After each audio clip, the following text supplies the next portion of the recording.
Well, howdy all. Hi, Tony. Hi, Haley. Hi, Athletics. Thank you all for being here so early. Hope everyone's doing okay on this Thursday. It's Thursday, right? My day ahead. No, cool. Thursday. This Thursday. Yeah. Time is a human construct that I don't follow, apparently. Solo, low-level diving.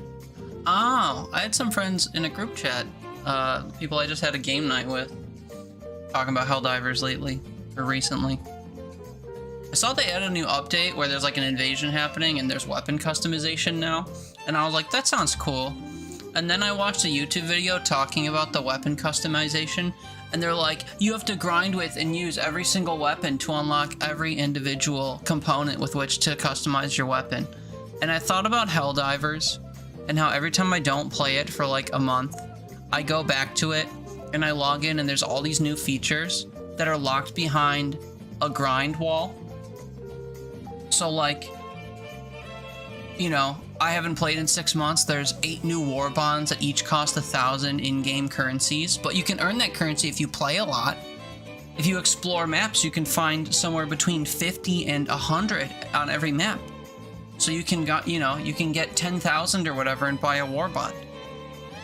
Or whatever. And I just think about how much that game, even though I spent $40 on it, requires that I play it nonstop in order to experience all of its content, and it disheartens me. So when I saw that there was new stuff, I got excited until I saw in a YouTube video that it's like, oh, you have to use your guns, and they have the same leveling system as, like, your account level.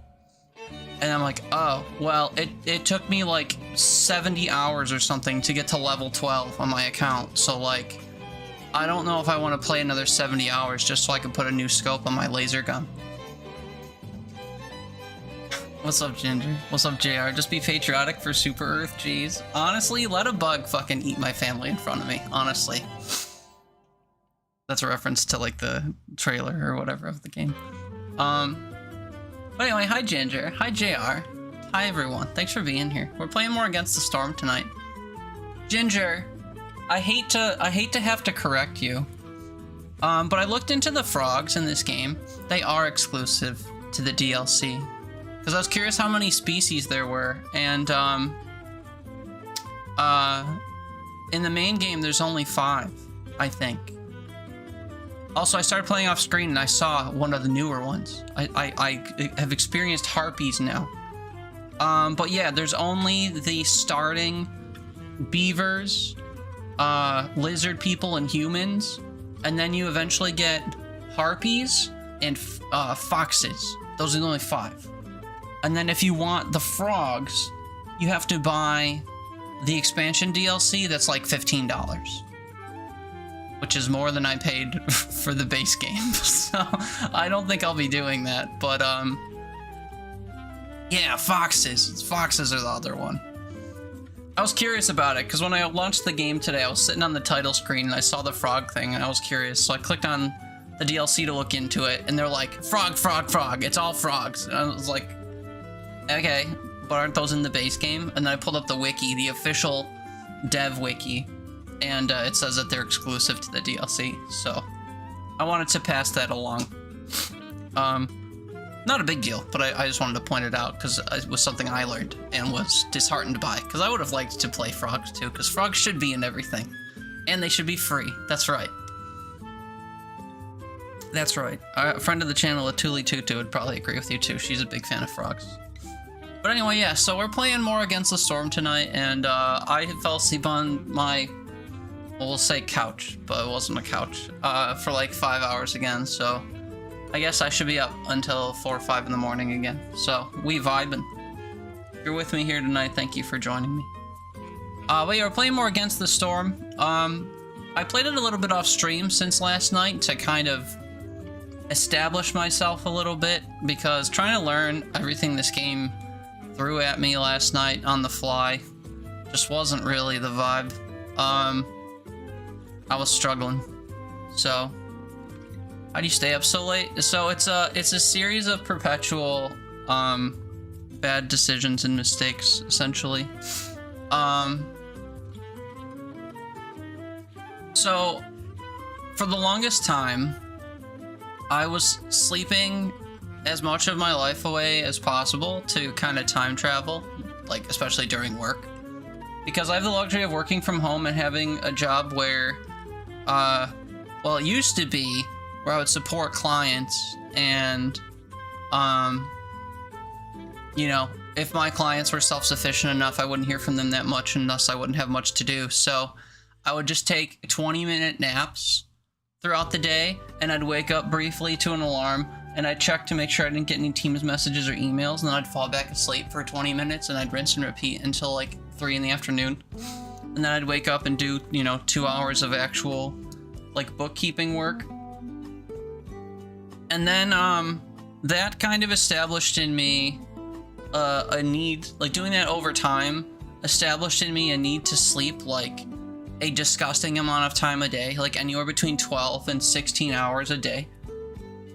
So then on my weekends, I tend to sleep, like, I'll go to bed at like 2 a.m. and then wake up the next day at dinner time, which is bad. And then I try to offset it by staying awake as long as possible and gaming for long periods of time. So, now, and this was the case before too, but I also have this tendency to feel sleepy after I eat food, and I eat food on my couch in front of the TV, and I feel comfy on my couch. So I eat food and I feel sleepy and I fall asleep on my couch before bedtime. So like I'll eat dinner at 6 o'clock and I'll zonk out on the couch from like 6:30 to 11:30 or something like that. So I'll get half a night's sleep in the early evening. And then I wake up and I feel kind of chipper and I'm like, well, shit. There was a period, and I liked my life at this point, but it kind of killed all of my social stuff, where I intentionally was sleeping from 5 p.m. or I would sleep until 5 o'clock until 9 o'clock twice a day. So 5 a.m. to 9 a.m. and 5 p.m. to 9 p.m. every day. And it's not healthy. Nothing I do is healthy. I eat once a day, that's bad for you. I don't exercise, that's bad for you. I don't go outside, so I'm probably vitamin D deficient. I don't really eat very well. Like, the food pyramid is not a construct that I subscribe to, so that's probably bad. I haven't been to a doctor or a dentist in like a decade. The list kind of goes on. So sometimes I'll feel these things in my body that like should maybe concern me. I'm like, oh, that's probably a result of how everything's going. Like when I was eating my dinner today, I had these weird twinges in my heart, and I just thought, I wonder who would notice. If I like collapsed due to a heart attack and that was it, I wonder who would find out first. Would my neighbors have to do another police wellness check, or would like my mom notice on Tuesday when I don't respond to her text about coming to dinner? These are the questions that I thought on a random Thursday. But anyway, long story short, I have a very volatile sleep schedule that is the result of my constant stream of poor decisions made in favor of caring for myself because I don't. And thus, I fall asleep a lot after dinner, and then I wake up very awake at night, so then I stay up all night so I can sleep for a little bit and like get the rest of my 8 hours a bit later. But yeah, I'm definitely not a role model when it comes to sleeping or eating or self-care. So, but yeah, that's a peek behind the curtain, I guess. I talk about it all the time, so it's not exactly a huge reveal. I think people tend to know I eat once a day, or that I sleep poorly, or that I don't go outside, or, you know, the reason why I routinely stream 12 hours at a time is because I'm not doing anything else. So I think it's not really a secret, but that's the specific answer to my sleep stuff. So yeah, I just kind of zonk out for periods of time that don't serve me, and then I wake up like, well, shit, now what? So I was sleeping like 30 minutes ago, and I just woke up. So we're like, shit, gotta kill some hours and then go to sleep later. All I make is mistakes for my staying up until the sun comes up. Yeah, I do that too. But it usually follows a period of me, like, passing the fuck out on the couch. Haley, you're really hurting, so we balatroing. Gurking. Game lurking, gurking. I forgot we said that. That looks really gross, but I understand. Gherkin. I'm sorry you're not feeling well. You try these tips? Please don't. Those are bad thoughts? They're realistic thoughts, I think. Relatable, but bad. Spray bottle. Not even a walk around the block? Nah. Not even to, like, go outside and cut my grass. Or, like, I don't know. Like, I go outside sometimes to, like, drive to my family's for dinner, and that's about it. Bring my garbage to the curb once every 3 weeks. That sort of stuff. But my mail gets delivered right to my door in a mail slot, so I don't even have to open my door. And I don't order other things to the house, and I haven't gone grocery shopping since October, and I just have, like, no actual reason to go outside other than, like, self-imposed reasons. I do like riding my bike, which I have not done yet this season. And also, I need to get over a weird social thing I have about myself, because at, I think it was Mother's Day, my family got together for the Saturday before Mother's Day to have pizza, because I have a cousin that lives in New York City who was in town. And while we were gathered, my other cousin who lives locally, her boyfriend, I guess he's an avid, like, car mechanic and, like, bicycle fixer-upper guy, and has been for forever. And we were talking about, I was talking about how I like to ride my bike and how I garbage picked one that has, it's, like, completely missing a pedal. But, like, not like it's snapped off sort of thing. Like, bike pedals screw into the frame that they're on and then have, like, a bearing or whatever that helps them spin. But the, like, pedal shaft on this bicycle was completely drilled out where the pedal's supposed to go in. So there was no more pedal threads or anything there. So I garbage picked it, not realizing that, thinking, like, oh, just the pedal just snapped off. I'll fix it when I get home. It's a really nice bike, too, outside of that. And then I learned that that's what's up with it. And outside of, like, putting something that shouldn't be used to, like, you know, MacGyver a pedal back on there, I was going to use a steel stick, which is one of those, like, metal, what's it called? Like, epoxy things. You, like, mix this tack together and then it hardens into something as strong as metal, but, like, I don't think it's meant to be for you know, that type of tension or pressure, like, of me repeatedly pushing into and standing on it. So I didn't do that, and I'm not gonna do that. But anyway, my cousin's boyfriend said to me, like, oh yeah, I could slap a new pedal on there easy, you just have to bring it over one day. And I've been trying to convince myself to get over myself, to reach out to them and do that. But I'm not really close with my family, so it just feels weird to be like, oh, can you do me a favor, you know? I've known you for 30 years, and I feel weird talking to you, but, like, can you do me a favor? And I need to get over myself, I think. I do have another bike that I got from my next door neighbors, my elderly next door neighbors. It's rusty and it's rickety, and I put new tires on it last year so I could ride it, and it does ride okay. But the other bike that I garbage picked is so much nicer that I feel like I shouldn't go bike riding unless I use the new bike, because I have the ability to reach out to my cousin's boyfriend to get it fixed. So I haven't been going because of that weird thing I have where, like, why go bike riding if I could ride a better bike? But then I'm also not making it so that I can ride the better bike because it requires that I reach out to and coordinate stuff with other humans that I hardly know. So I haven't been riding my bike. What would it take to bully me into taking a walk? I just have to give a shit, I think. Also, it has to not be raining. We have rain in the forecast from yesterday. What's today? Thursday? From Tuesday afternoon through Monday. Like, non-stop.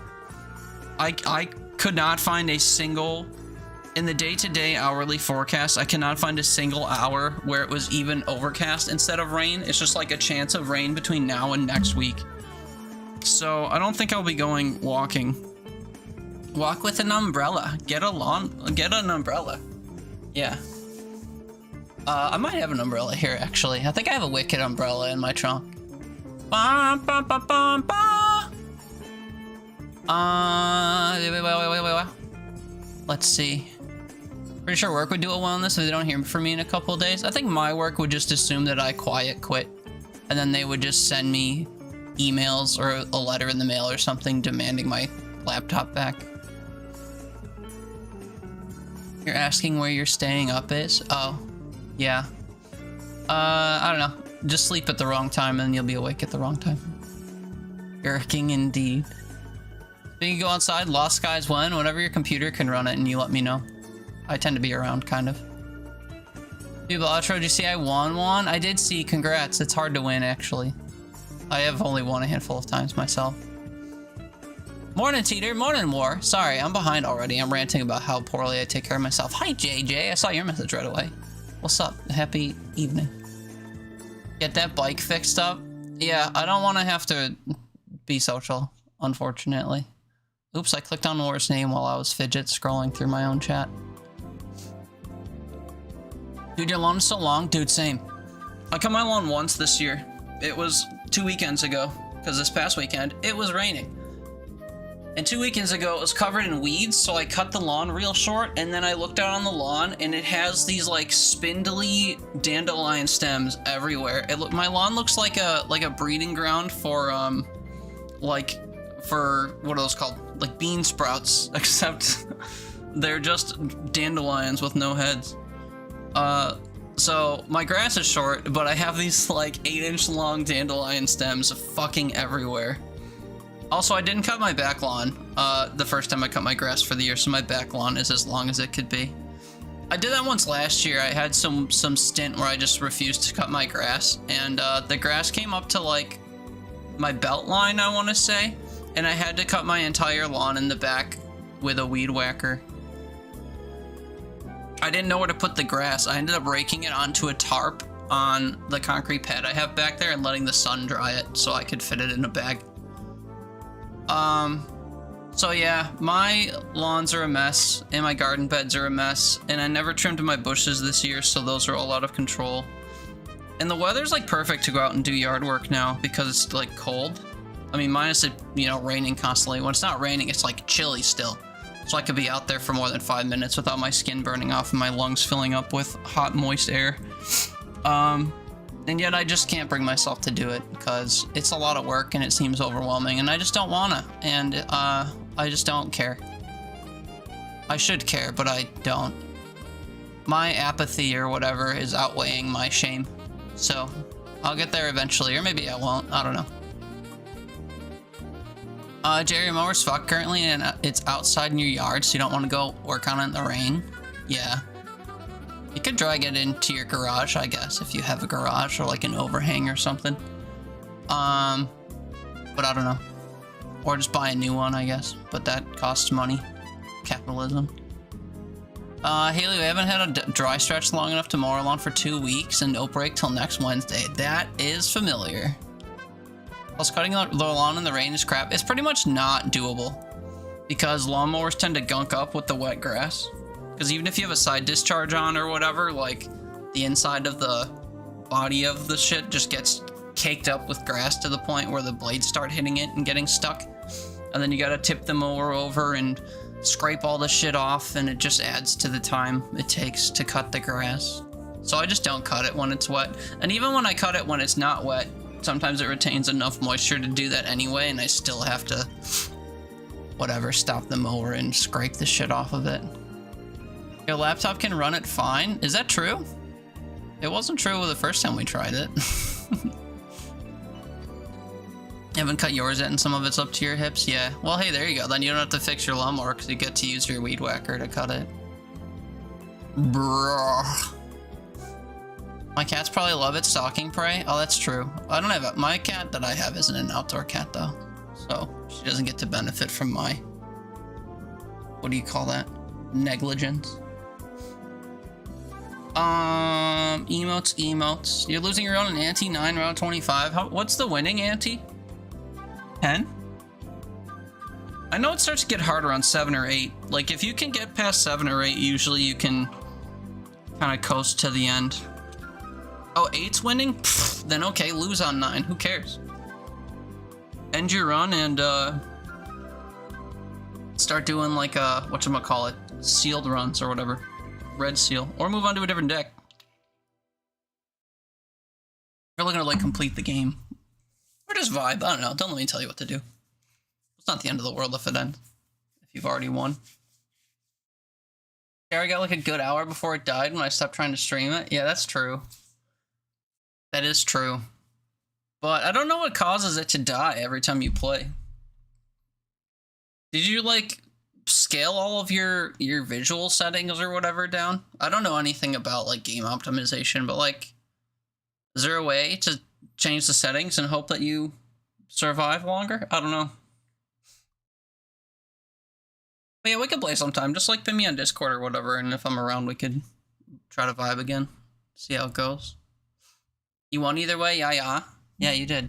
I'm proud of you. I should get back into Balatro sometime. I also had 2 different people ask me about Peglin within the last, like, few weeks. Tony's looking hell diving, so he's... Oh, yeah, look, there he is. Tony, I know you asked me about Peglin not too long ago. Somebody else was in here yesterday. I think it was Jordan Coop. He was in here. He was like, you ever play Peglin? Oh, maybe it wasn't him. He asked me about Children of Morta. Somebody mentioned Peglin to me, though. That wasn't you, and I was like, ah, shit, yeah, I really should. Who was it? I remember pulling it up and looking at the actual, like, playtime I had in it and saying I didn't really like it. Forget who asked. But you and someone else. There's now 2 people. Curious about Peglin. But yeah, I keep seeing people play Balatro, because I've been raiding and waking up to, Pharaoh Man. And he's been playing, Balatro in the mornings. And, I don't know, I keep seeing other people play games. Like, I saw War play Blue Prince the other day. I was like, fuck, I gotta get back into Blue Prince. Or what else? I don't know. Everyone's been playing that Claire Obscura game. I've been trying not to watch that because I want to play that eventually. And that's one of those games that has, like, such a unique and impactful story that I feel like if I see any of it, I'll know it and I won't forget it. I watched Girl Meek's Backlog play through the first Red Dead game the other day, and I was like, shit, I should play Red Dead 2 now that I bought it. What else? I don't know. I keep seeing people play games, and it just, like, makes me wanna play games. Play those games. I also keep seeing people play Fortnite, and I'm reminded that this Fortnite season is short, and I've yet to play Fortnite. I gotta do my singular seasonal Fortnite stream one of these days, but I'm gonna do my 4-year affiliate anniversary stream this weekend. And I don't know when I'm gonna do it. It could just be the whole weekend, honestly. So I don't know when I'm gonna do a Fortnite stream. Maybe Friday? Maybe all night Friday? No, that's tomorrow. So maybe tomorrow? I don't know. I always do a singular seasonal Fortnite stream just because it's kind of been a weird tradition I've done almost every season, but I've skipped 1 or 2 throughout. And also I need to just, like, blast through the Battle Pass just because I like doing so or whatever, so I might have to play Fortnite tomorrow, I guess. I don't know, because on Saturday and Sunday we're just gonna, like, stream as much as possible and cite the reason for it being that I've been doing it for a long time. I don't have a plan. I'm not one to do, like, sub things, goals, whatever, and I'm too lazy to, like, put a cake in my face or eat fucking hot things, or if you do a certain number of things, I'll play a certain game, or I'll dress a certain way, or I'll shave all my head. I'll shave my head, or I don't know, draw your name on my tits or whatever people do. I'm not really one to do all that, so we're just gonna kind of be live for a long time. Drink a glass of vodka? Yeah, that's true. I've seen some just, like, wild pandery stuff that people do. I mean, I would do that stuff anyway, but I don't like the for every sub incentive. You know, like, If people want me to play a certain game, they can just say so. I'll be like, yeah, whatever. We can switch to that, I guess. Or people wanted me to, I don't know, within reason. If somebody asked me to shave my beard off, I'd be like, go watch the stream from December, man. I shaved my beard off on stream once. Some of you were even there for it. But yeah. Redeems name on tits for like 10k channel points. Yeah, if only. If only that were an option. But yeah, I don't know. We're just gonna stream a long time this weekend. But I need to play Fortnite tomorrow, I guess. So if any of y'all want to play Fortnite tomorrow, you're welcome to join me, but it's fine. It might not even work, and I might also just be asleep, so, you know, no promises. But that's like the quasi-plan. I can't actually truly plan anything because, you know, I can't commit because my consciousness is sporadic. You like to off non-play Balatro? It's chill. Yeah, that's how I feel about most roguelikes, honestly. I could probably feel that way about Peglin if it was any good. Skill issue, you think? That's true. I do die to, like, the third act boss, I think, a lot. Or second act boss. Or they introduced the one that's like a wall.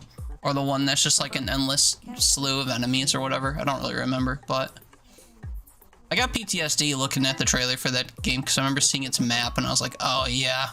Oh yeah. I always died at the same fucking part.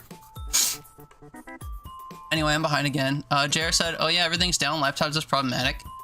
Just try to change the thermal paste. I didn't realize there was a bit of it that was really fluid, and when I turned it back on, there was a spark near the CPU, and it's been having trouble locking up since. Nice. I haven't changed the thermal paste on my PC since I built it 7 years ago. I should probably do that. But I'm scared to take it apart, so that's why I haven't done it. I'm scared to ruin it, so if it hasn't ruined itself by not being properly maintained, then I won't potentially ruin it by maintaining it properly, you know? So. Plus, I'm probably due for new internals anyway, so if it burns out from negligence, then it'll be my, that'll be my kicker. My catalyst. Look at this cutie. Oh, looking in mirrors again, Blackstark. What's up, bud? You almost knocked again, but you avoided it. One of these times you're gonna knock for realsies and we'll have to play a game together. Like Dead Zone Rogue. Ginger saying that Expedition 33 thing, don't know how to spell the beginning, you said looks so good. Yeah, it does look really good. So, I've got a lot of friends that have been playing it and I will pull up their stream and like mute it and watch something else. And I feel bad. Streams I like hanging out in. But you know, 4-year pog, yeah, time passes by. As the weeks become the months, become the years, or whatever. Edge and JR between your tits? Yeah, and Ginger, apparently. Blackstark me neither, I've seen people doing it and they get so many subs. Oh, the subathon thing? Yeah. I know people right now that are doing subathons. And, you know, I don't shame them for it, but I've always been the type to say that if I were to get money from streaming, I'd prefer it to be from, like, not everyday people that could use the money on themselves. And every time someone subs, they say something along the lines of, thanks, you didn't have to do that, I appreciate it, but take care of yourself, or whatever. Because it's true. In this economy, you know, don't throw $5 in Twitch's direction and have it split in half where I get 2 of them, you know? It's not even $5 anymore, it's like 8 or whatever the fuck. How much does it cost to sub nowadays? Actually, maybe don't tell me, because then I'll feel more guilty when people do it. But yeah, subathons, I think I would, like, I don't know, I'd end my stream and then, like, vomit out of shame in, like, for, like, 6 straight hours. I just can't do it. I'm sure some of you are, like, secretly absolutely rich and have nothing to do with your money, so you like throwing it at people on Twitch, but, like, as far as I know, that's not everyone's experience, so I try not to beg people for money on here. What can you get for 350k? Yeah, that's what people want to know. I don't know. No one ever gave me any good channel point ideas, and I'm not an ideas guy, so everyone's just sitting on a mountain of points. Sorry. Yeah, I haven't played Fortnite in so long. You missed out on the AI Darth Vader controversy? I'm not familiar with that controversy. Would you mind familiarizing me? Tony the Wall Enemy is your second favorite? Lol. Maybe that wasn't the one I got stuck on. It's just one I can remember. First favorite's the Minesweeper lady on floor 3. Doesn't ring a bell.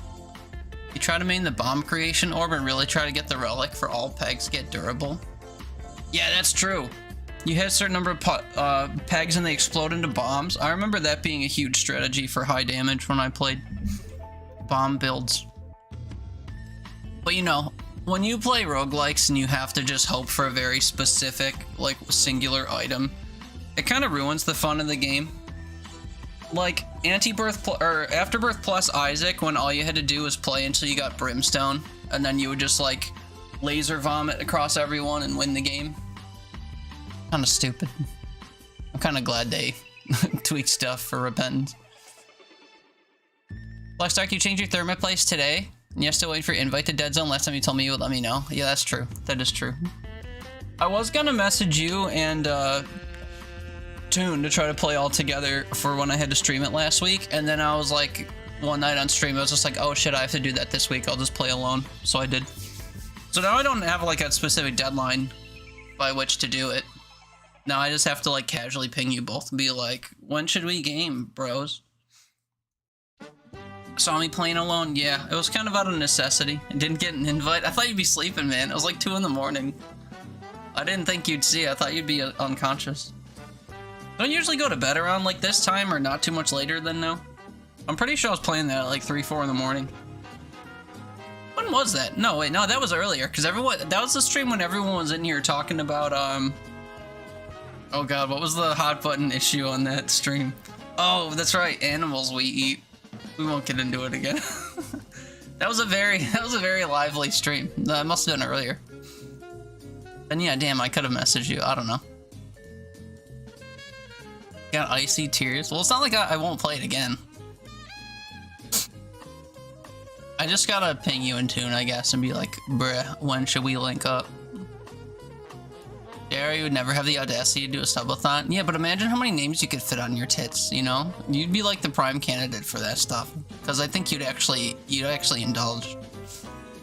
Tony Time Zero neither stands still nor reverses, it merely marches forward. An arrow marching, what a bad... whatever you'd call that. I almost said euphemism, that's not the right word. What is that? Metaphor? Haley, you want to waste your points for 10k? Just garbage can? I don't like those. I don't understand what the purpose of that is. I remember, Panky's got one of those. Hank the Tank 23 has a channel point redemption that's just like, waste your points, and it like says it in chat, and that's it. And I'm just like, what does that do? It doesn't have a counter. It doesn't do it, like, mark your account or anything. It's just kind of, they go away. And I don't know. If it had a purpose, I would do it, but other than that, not really. Should I make, like, a channel point prestige thing that's, like, people that want to spend 100,000 points at a time, and then they can do a command that says they've prestiged this many times. Drothgard has prestiged 10 times. Nah. Because I think that's stupid. I don't know. It would be cool if I could do custom badges for people, and then I could do like channel point related badges where people have prestiged and they could have a special like prestige badge. But you can't do that because Twitch is dumb. So, not really worth getting into that. JR, very recently they put an AI Vader in with James Earl Jones's voice replicated by AI. Became racist and vulgar. Uh-oh. Also just uh-oh using a dead guy's voice. Like, that's brutal. Or not even a dead guy's voice, but like a dead guy's voice for generative AI. That's disgusting. You want to go use like old voice clips from the movies and like get whoever holds the license to them to let you have him say stuff in the game? Sure. But using generative AI to imitate a dead person is crazy. They paid and had permission from the estate. That's still disgusting to me. Shame on the estate. Shame on them. I don't know. I don't want other people deciding that my voice could be used in AI stuff to like, whatever, say things that I never said. That's some bullshit. Where's your self-agency? 25 the bomb orb up first and durable on the Minesweeper lady. It's an instant win first shot. Cool. Definitely maybe might have saved Scum by Alt F4 until it came up first in the rotation. Yeah, that sounds right. Blackstark, honestly, I was about to go to sleep, but that night in particular, I was looking for something to do. Oh my god! Look at that. If I want to and can't we can play on Saturday? Sure. Sure, if you don't mind being part of my whatchamacallit thing that I'll be doing all weekend, sure. I'll spend time playing Dead Zone Rogue with friends, sure. JR, you do have giant knockers, Tiggle movies. Love to hear it. It was a BoJack quote? What, the marching arrows thing? What a bad quote. I'll double down and say that. Haley, do like a random emoji explanation on Scream or something with it? I don't know, that just feels empty to me. Like, I get it's supposed to be a waste thing, but I wouldn't mind if it was something that that could be like immortalized in some way that wasn't just on-screen clutter, you know? But now people could just hang on to their points and then flex to me how many points they have. Also, you can't waste your channel points because I routinely go into, which is a reminder to do it again, I go into my channel point redemptions and I reject them all so people get all their points back. It's like, there you go. You probably just got some points back, people that have redeemed first in drinks and whatever. So there you go. I always do that. I've done that for the longest time. I just like see the queue, I'm like reject all, everyone gets their points back. Don't give a fuck. You got like 4? Yeah, because the being second isn't that expensive, and I also did it yesterday. What was I gonna pimp out just now? But yeah, I do that all the time. All the time. People can redeem a bunch of like somewhat expensive stuff like a Teats Eats or whatever, and I'll just be like, refund, whatever. I'll still do the thing, but have your points back. It's about the idea to Twitch, what, for custom badges? Yeah. I don't know, they don't give a shit about people. You have to go delete some stuff? Oh, why are you making AI stuff of my voice? I wouldn't be surprised. People say they like my voice. I wonder if they'd like my voice if it was soulless and AI generated. It's just so satisfying to watch on the last fight of the game. Wait, is the Minesweeper lady the last fight? Black Star, oh, by the way, I forgot you mentioned can't commit to stuff, but you committed to over a month of Brave Escape weeks with me, and it worked out just fine. Yeah, because you initiated that. It's a whole different thing. Who has to, like, initiate and maintain it? It was you reaching out to me, like, every single day, like, you coming back today? Are we still on for tomorrow? Are we still good? What time are you doing stuff today? And me, I'm like, yeah, one of these days I'll reach out to you and to be like, when do you guys want to play? And I haven't brought myself to do it, even though it's crossed my mind like a dozen times since then. So that's the difference between you and me, and the reason why it worked out the first time. Oh, I know what I can do. Peglin, hee hee hee hee.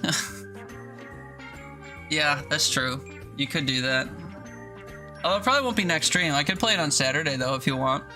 I'll just have to remember. I'll just be playing, like, random shit that day, I think. I don't know. Also, you just reminded me to do something. Hee hee hee hee. Reject all. Oh, JR's going to bed. Need to get ready for bed. Work is gonna be balls tomorrow. That sounds like a good thing, but I know what you mean. Have a good night, JR. Thanks for hanging out before bed.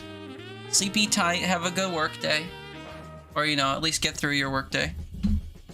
And then if you're a Monday through Friday person, tomorrow's Friday, so then it's the weekend. Oh shit, he missed my good night. Oh damn. Well. Shit. Oh well. He'll know in spirit that I said something. Surely I can't repeat myself. No, I can. Should use your voice to add voice acting to Floyd. Yeah, they could, I guess. I kind of forgot about that game, so I probably wouldn't be the best person whose voice to use. I shouldn't say I kind of forgot about it, but I was like so into it for the 2 weeks we were playing it, and then once we beat it, I just kind of put it behind me forever. Taco. Sorry, I opened local homie's stream and a Taco Bell commercial came on. Taco Bell's advertising new Lux boxes for $5, $7, and $9. The $5 box has $3 of product in it. Are the ads over yet? I need to give JR forehead kisses. Love you. Good night. I guess he would tell me if ads were over. If he, you know, whatever, lived through them. Yeah, they are. Okay, thanks, Tony. Feel better, champ. Yeah. Yeah, that's what I hope for sometimes. Tony took PTO tomorrow for an extra 4-day weekend? Hell yeah. I actually had this past Monday off because I took off last Thursday, Friday, and Monday, and I don't even remember having Monday off, and I didn't make use of my time because I didn't do anything productive. I just slept. So it was a bit of a waste. 0 out of 10 experience, would never do again. But at least we have Monday off. 2 weeks, you said we started on the start of February and ended mid-March? Oh. I guess it was longer than I thought. But yeah, however long it was brief. And I haven't really thought about that game since. Which is a shame. It is a really nice game, but like once you play it, you're kind of done.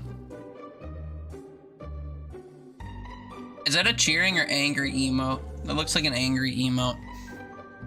Yellow deck? What was the gimmick in that one? Something about coins. You don't have coins, or you only start with coins, or some bullshit. Time went fast because I was having so much fun. Yeah, that's why. Yeah. I mean, it kind of was my whole schedule at the time. I would just sleep all day, and then I'd wake up, and it was time to play Brave Escape with you, and we'd play until I had to go have dinner, and then I'd have dinner and, like, fall asleep, and then I'd repeat that for a month. So, and then on Tuesdays and Wednesdays, we couldn't get together because I had to go have family dinner, which I still do. Although this week, my family had a bit of a break or whatever. My mom had to do some preparation to go on a trip, so there was no dinner plans, which is fine, I guess. But yeah, those are still alive and well. Haley, to be honest, I think I love it because chaos, Imagine Lil Man's just yelling, what, the little hedgehog screaming with his tongue out? Yeah. Maybe. Anyway, we've been yapping for almost an hour, can you believe it? And I've been, like, awkwardly spinning in my chair. I don't know when I started doing this. I've been doing it for a while, and I find it off-putting when I look at it personally, but it feels good to do. It's my version of rocking back and forth, which is something I also do. I didn't do that when I was in this chair, though. I never rocked back and forth in that chair. This chair isn't easier to rock back and forth either. I don't know. You know what? Actually, you know what I think it is? Although I've had that for a while, too. I have a footrest under my desk. This, like, little hump thing. Hold on, I'll show you. This thing, it's just a little semicircle pad thing that I try to have centered and rest my feet on centered so I know I'm centered in my camera. It never works because I kick it back and forth. But I kick off the side of that and then I kick off the frame of my desk to rock back and forth. So the addition of that, I think, has maybe inspired my spinning. My spin fidgeting. You got one of those, but it's the other way, so it rocks back and forth. I'm not sure I know what you mean. And it's made of wood. Oh. Oh, I do know what you mean. Interesting. Mine just sits on the floor and just, like, gives me something to rest my feet on. It has an extender, like, block you can put on the bottom, which I have actually on the wall, so that I can kick the wall. And there's a pad back there. I don't know if you can hear that. Ah, fuck yeah. Kicking the wall. Maybe I shouldn't do that. But there's just like a squishy flat pad in front of it so that when I like put my feet on it and kick the wall, I don't break my toe. That looked... it was supposed to.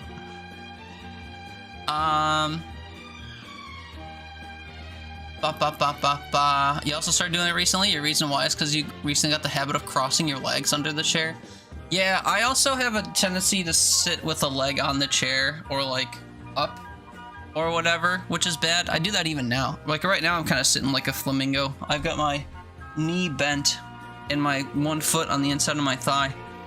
And that's bad for my posture and stuff, especially for long periods at the desk. But I have a lot of bad tendencies when it comes to posture and self-care. But the footrest thing is meant to help me try to remember to align myself. And here I am talking about it and not unflamingoing, so. Haley, if you have your chair high up and you're on your toes on the floor, you spin? Yeah, I can see that. Why does your chair have to be high? Oh, because if it's low, you can't spin as easy because your legs are all flayed out. I'll try spinning. That's a good move. Is that a reference to something? I don't know references to things. Like starting to feel uncomfortable if I don't do it, so I naturally start spinning when I feel like moving. I just fidget a lot. That's my thing. I could just try to like sit still and not move that much, but I get antsy. Like even right now, like I'm not spinning back and forth. I like under the desk, just like doing weird hand magic, you know? Because like I literally can't just like, okay, hands flat on the desk, not moving, stare at the camera, read chat, right? I don't think I could do it. Yeah, I was even doing like a micro spin when I was preparing to do this. I just have to fidget all the time. I'm not even like a high energy person. I just like need to, I just need to be moving at all times. I don't know why. I used to have this tick when I was a kid. I don't know if you could call it a tick, but I used to do this thing where I'd rub my first two fingers together because I liked how it felt and how it sounded. So you'd really just see me just like chilling in life, and I'd just be sitting there like rubbing two fingers near my ear, looking like whatever you assume that looks like, and maybe it would be. But yeah, I remember doing that as a kid, and I've always done weird stuff with like my jaw. I have a lot of jaw tension because I like to like clench my jaw or like wiggle my my chin back and forth or whatever. I fidget a lot. That's the only word that you could call it, and it has a weird connotation now in the era of like fidget toys and autism and stuff. But I just constantly do movements for the sake of it. That's it. Like I just feel an innate desire to do micro movements that don't do anything and they look weird, and I just never stop doing them. Leg shaker, yeah, I'm one to bounce a leg if I have it on the floor. I shake tables and I make people's water in cups go back and forth. Makes everyone upset. And finger shaking? What is finger shaking? I drum on stuff a lot too. What else do I do? I don't know. You do the double leg shake a lot when you game, like a pseudo pee-pee dance without needing to pee. I don't do double. Double feels weird. Double feels like I'm trying to audition for a metal band as their drummer with the double kick drum. That's not what it is. I'm just kind of like bouncing a leg.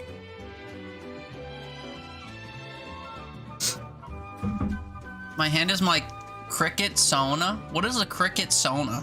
Is this a modern term I should know? I'm gonna look up Cricut Sona because I've never heard that in my life. Cricut Sona. Did you mean Cricket Soda? Cricket Song? Cricket Zanga? Cricket Song? Etsy Cricket Sonata. YouTube Cricket Sona. The official YouTube channel of Cricket Sona, where you can find some rare movements of games, funny clips, interesting videos, and much more. Surely this isn't what you meant. Cricket Persona. Okay, okay. Is this a reference to the Persona video games, or... Oh, because crickets rub shit. Okay, sorry. Slow on the uptake. You're right. Yeah, between my fingers are these little weird like comb teeth, and when I do this, it makes like a tiny screeching sound only I can hear. I follow. I thought this was like a literal reference to something. I'm like, oh, what is it? My bad. Think dumber. Yeah, this is the D8 chess puzzle from Blueprints all over again. Oh man. I don't know if War is still here, but man, I struggle with... I know I was, like, feeding you stuff yesterday in your stream. But, I had such an issue. I should find the VOD where we did that, although it'll be impossible because of how much I was streaming Blueprints. But, man, I struggled really hard. Really hard with the puzzle in that room when I first played. And I was, like... I was super clued into, like, date stuff. Because if you solve more than one or two of the puzzles in that, or the safe puzzles in that game, you realize all the combinations are dates. All of them. If you ever run into a safe or whatever and you need a combination, try to fashion a date out of it or something that can numerically represent a date. So I knew that when we were in that room. And yeah, the clue is literally just the fucking queen on the chessboard on space D8. I'm like, yeah, D8, date. I know I'm already looking for a date. Thanks for the fucking hint, but what is the date? And Lava was here at the time and she was like, think dumber. It's easier than that. What do you mean easier than that? What could D8 date mean? Fucking December 8th. It took me like, I don't know, 10 minutes or something pathetic to come up with that, even with the guided hints, and I got really mad when I realized how, like, blatant it was. So yeah, Think Dumber was a reference to me, but specifically regarding that, whatever, puzzle. Cricket Sona, I feel stupid for that now. Double leg shake, yeah, metal drummer, tire legs. Haley, when I eat specifically, I move my torso back and forth. Only my mid-torso, though. No shoulders or legs or anything. Your mom would get mad at you as a kid. When you eat, you move your mid-torso back and forth? Why don't you lie? Give me a ranch packet, something, something. You like belly dance?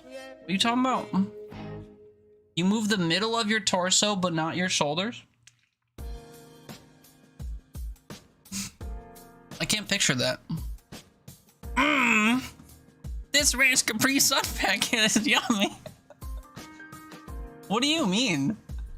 Your mom would get mad at you because you move your torso, but only your mid-torso, no shoulders or legs. I can't picture that. So the area between your hips and your shoulders, you somehow move without moving your shoulders and below your hips? I don't get it. Anyway, Black Strike, you tie your legs under your desk, or otherwise you'd be double leg shaking. I've never done the double. It's always one. And actually, I've been doing it since we've been talking about it, because now I got my, I switched legs, by the way. Now I'm flamingoing with the other leg on the chair. And then my right leg is on the floor, so I've been bouncing it. Tony, I think it's my hyper-focus when I game. The power that usually stops that's diverted to the brain. Maybe. I just need to constantly move. I don't know. We could go and pull up a random VOD of me playing a random game, and I bet we can see me, like, fidgeting if I'm not actively gaming. If we could find a clip of me with, like, my little, like, camera in the corner when I start yapping in the middle of a stream, we could probably see me fidgeting in some kind of way. I don't know. I don't know what it is, but it's weird. I don't know what it is, but it's weird. And, I am ashamed, but I will never change. I think the thing is that it doesn't hurt anybody. It just hurts people's perception of me. So, like, I don't really care. So, I give in to the weird micro fidget movements more than I give in to, like, controlling them. Just having fun with language again? Yeah, I like having fun with language. Neither of us got that? Yeah, I think dumber. It was so dumb. It was funny and you also felt stupid. A lot of the puzzles in that game make me feel stupid. Especially because they're, like, gimmicky. And the gimmicks are usually either, like, so far out of left field that I get mad that they exist, or they're so blatant and in your face that I've been had so much by other puzzles that were more subtle that I couldn't possibly fathom them being as easy as they are. So I just tend to get jerked in two directions when I play that game. Either the puzzles are, like, disgustingly easy and I refuse to acknowledge that, or they're, like, really difficult and obscure and I don't have the patience to figure them out. But it is a really fun game that I should continue playing. I'm not selling it very well, but Blueprints is a good time. No ranch, but that movement, I don't get it. How do you casually move just your midsection? Oh wait, I think I just did it. You kind of, like, wiggle your tushy on the chair and your torso moves with it. You're really bendy. Maybe that's it. You also have scoliosis. JR! I thought you're supposed to be sleeping. It's a knife. Is that a new emote from Mama? Mama Patat? I don't know if I've seen that one before. It's very, for a family-friendly streamer, that's surprisingly not very family-friendly. It's very aggressive. It's very threatening. He is supposed to be sleeping? Yeah, I know. We gave him 4 kisses, love you, good nights, and everything, and he's still here. What more do you want? Do I have to bring you a glass of water? It's just a steel dagger. We had a discussion about daggers when I went to a game night I didn't tell anyone about. On Saturday, I went to a friend's house. We played Zombicide 2, or Zombicide, some expansion, something. And there was a heated debate about how you pronounce, I think it's pronounced Queerus, but for some reason they said it's pronounced Curious, which I don't think is true. And also they were debating what dagger means, because daggers are supposed to be a double-sided blade that's like sharp on both sides, you know, as opposed to a knife that only has one side that is sharpened. And that makes sense to me. But there were various examples of the artwork in the game showing something as a dagger that only had one side of the blade sharpened. And we were like flipping the table over it. So that is definitely not a dagger. That just looks like a knife. Or like a machete if it's long enough, but I don't think it is. But yeah, I think it's technically a knife. Also, I'm pretty sure the emote itself says knife. The Mom 27 knife. So knife lore confirmed. You're an unreliable sleeper. I tend to bore people to sleep or whatever. People come here when they want to fall asleep usually, so if you're here long enough, you'll fall asleep. Look, man, this torture mechanism. You getting air blown into your eyes? Oh, that's right. That's right, your CPAP machine or whatever. Sleep apnea machine. What is CPAP? Is that the same thing? Why did I say CPAP? Anyway, right. Surely you could seal it in some way using something that's not harmful. You know what I'd probably do if I had to, like... Oh, they are related. Cool. I'm not as stupid as I thought. I mean, I am. I obviously didn't know what I was saying when I was saying it. I think I'd probably just, like, MacGyver a solution to that. Like, I'd probably go in the kitchen and get a paper towel and then, like, roll it up and shove it under the mask or whatever to see if it would block the area against my face. And then if it wouldn't, I would just, like, make it thinner or whatever and constantly cram it in there to try to block the thing. Or I would, I don't know, put tape over it or something. They make those tapes people put, like, to keep their fucking mouth shut and stuff. Maybe I'd just get some of that and tape the thing to my cheek. I don't know. I couldn't deal with air blowing in my eyes, though. That sounds awful. Tony, it's like when your buddy is shit-faced and gets sent home from the club in an Uber, then shows back up 30 minutes with another drink. It's usually you. Yeah, I can't relate. I don't have friends like that. Well, I guess I do through you, but IRL, I don't have friends like that, and I don't partake, so I don't know what it's like. Follow up with the clinic in 2 months. Hell yeah. Only 60 more nights of poor sleep. Listen, knives aren't in Skyrim. Knives are also not family friendly, so it's a dagger. Knives aren't in Skyrim? That's true. I keep thinking of pictures of knives that I would place in Skyrim, but I think they're from Baldur's Gate 3. I think you're right. I think there aren't knives in Skyrim. I mean, you would know before me, but I played it somewhat recently and I never really considered that. There aren't knives in Skyrim. It doesn't necessarily need to be a reference to Skyrim, though. It doesn't really look Skyrim-esque. It looks more like slasher movie-esque, and they all use knives. Jared, but they'll just tell me I shouldn't have cheaped out on the mask. Oh. CPAP stands for constant positive air pressure. Oh yeah, thank you. I fucking hate acronyms. Makeup putty like costume stuff. Yeah, that's true. There's like a silicone seal, but every time you reposition, you lose the seal. Oh, that's part of the problem, I guess, is repositioning, huh? I pretty much have to sleep on my back. And then sometimes when I do that, I feel uncomfortable, so that sucks.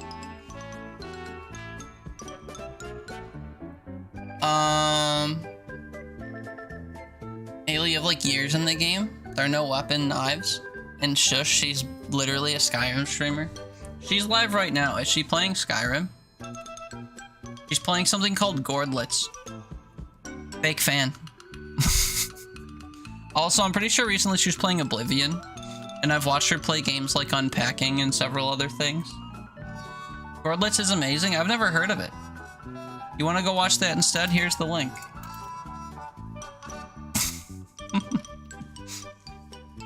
Bye, Tony. It was good having you here.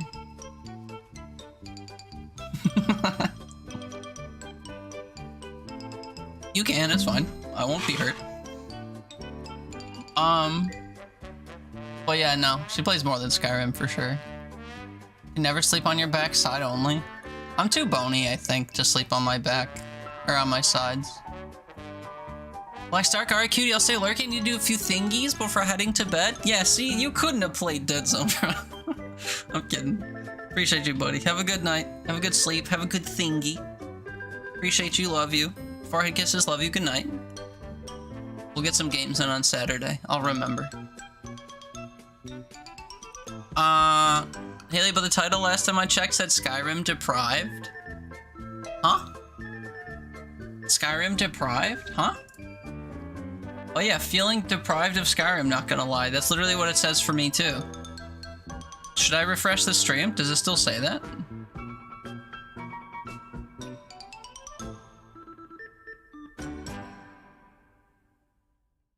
Feeling deprived of Skyrim. It doesn't mean anything though. So what, does that make me whatever game I play for a long period of time streamer? Am I a Hitman streamer? Am I an Isaac streamer? Am I a Shadows of Doubt streamer? Am I a Stardew streamer? Am I a... what else have we played for a long time? Skyrim, actually. Am I a Skyrim streamer?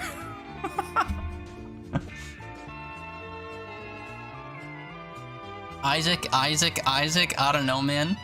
We played Stardew for like 2 months straight, and then I played Skyrim for like a month, and we played Hitman for several months in a row, and... I don't know. Let's look at that thing hanging behind you. What, this whole thing? Talking about the Hannah Montana guitar? Yeah, it's also the thing that's like winking and drooling over there. It's true. What's your highest playtime on stream? What a great question that I can actually look into and tell you the answer for. And you can all look into it yourself as well, if you're curious about any Teeter-specific stream stats. Here you go.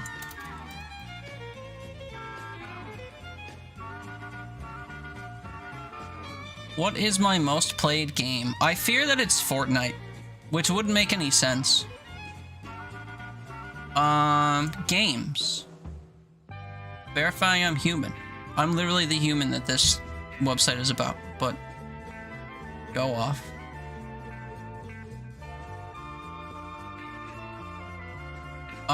What are we sorting by? Just Chatting, Stardew, Skyrim, Isaac, Core Keeper. I forgot about Core Keeper. Hitman, and then Fortnite. Then Splitgate, which I miss dearly. Dragon Age Origins, which Ginger is convinced I hated. Inscription, Horizon Zero Dawn, Rogue Company, and then Isaac. And then Blueprints. That's crazy. Actually, wait, pause, wait. Wait, the Isaac thing might be a misnomer.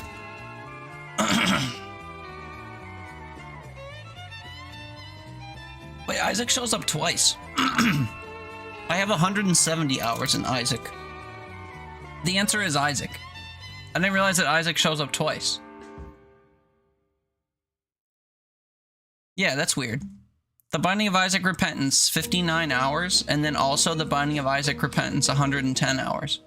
I'm also kind of surprised that Isaac doesn't, or I don't have a category from when I had to set it to Afterbirth Plus.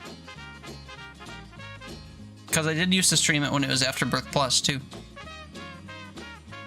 Oh well. But I think, thank God, Isaac reigns supreme. Thank goodness. I would have lost my marbles if Isaac wasn't the #1 answer, to be honest. Because when I started streaming, I only streamed Isaac for like 2 months. Which honestly, the amount of time I would stream in 2 months when I started would be about the amount that I stream in a slow week now, or like half a week now. But yeah, Isaac wins, and then Yappin', and then Stardew. The fact that Stardew overtakes Skyrim is pretty wild to me. And the fact that Stardew is 1.5 times the amount of time I've streamed Hitman is bewildering to me. And this weekend, Fortnite's gonna overtake Hitman, which is a tragic statistic. But yeah, there you go. Cool website, Twitch Tracker. Public information about your streams. If you want to see stuff about yourself or about me, check out Twitch Tracker. Steam, not stream. But that is handy and neat too. Steam and stream don't correlate though, no. Huh? What about Steam? Oh, my highest play time Steam. I'm sorry, I thought you said on stream. Can I check Play Night instead? Play Night's not synchronized though.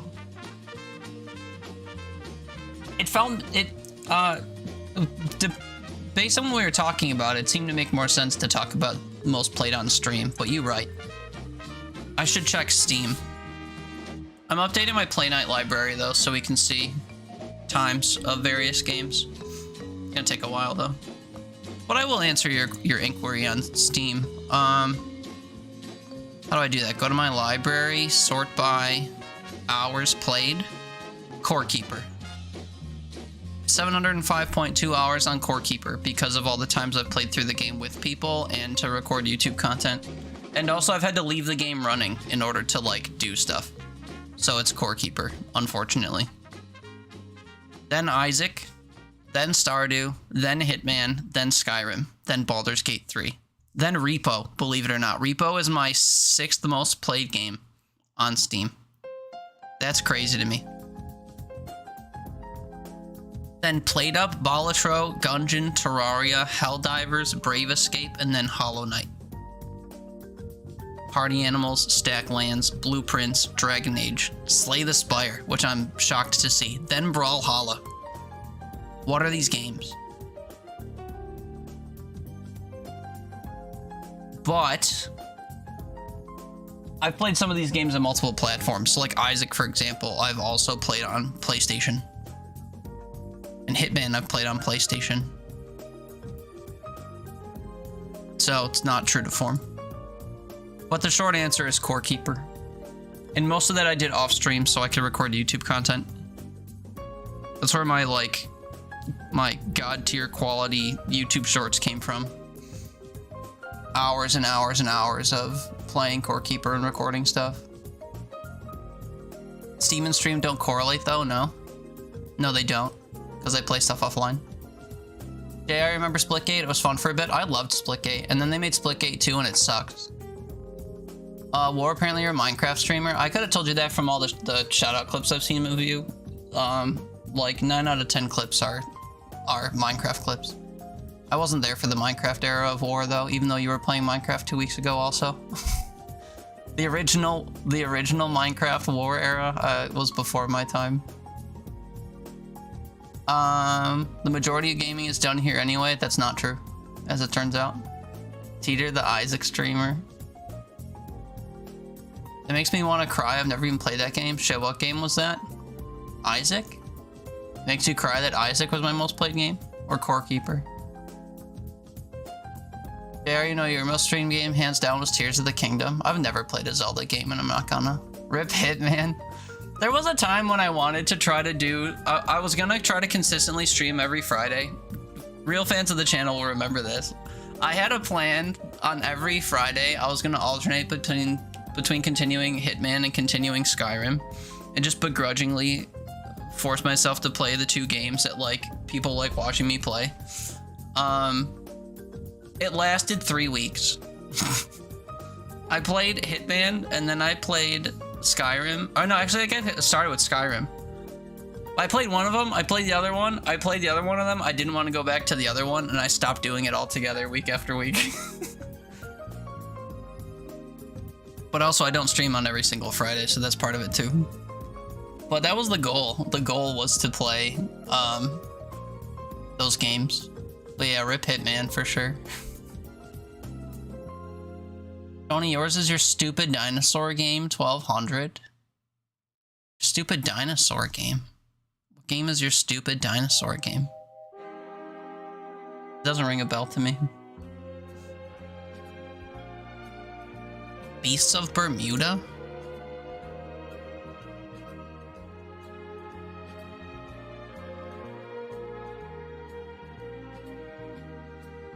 Oh, I've seen this game. Holy playtime. Damn, dude. I won't say it aloud, but Jesus. Like the Isle, kinda. Yeah, I never heard of it. That's crazy that that's your most played game and I've never heard of it. Your One Trick Tony. One Trick Pony. One Trick Tony. White Creature Spam Deck. I don't know what that means. Stardew overtook Skyrim and that made you cry? Oh yeah, we played a lot of Stardew. Been on a solid Saturday streak? I didn't stream this past Saturday. Ginger, good night. Wanna try to get some sleep? I mean it, unlike some JRs. Yeah, thanks for hanging out before bed, Ginger. Hope you have a good sleep. Forehead kisses, love you, good night. We'll catch you next time.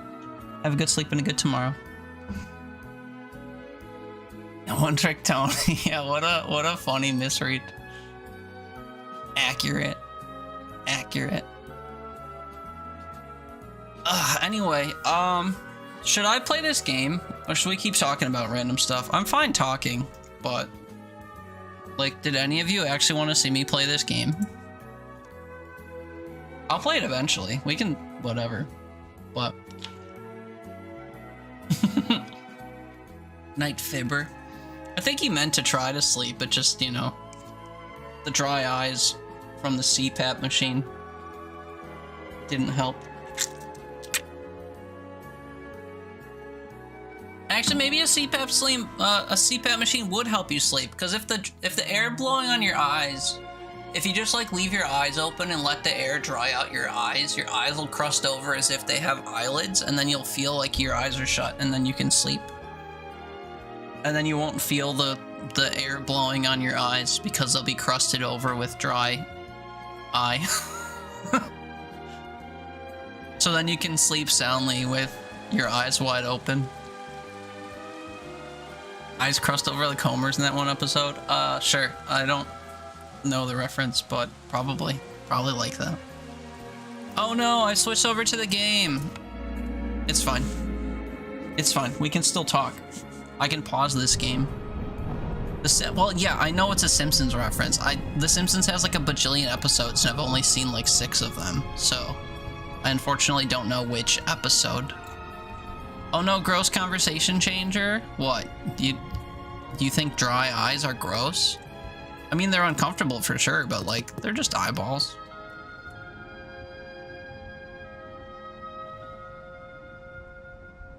What's going on here? The Blightstorm is coming. If your last settlement is within range of an ancient seal, you can embark one last time and try to reforge it. If not, press the compass button and wait the storm out in the city. Oh, okay. We'll do that.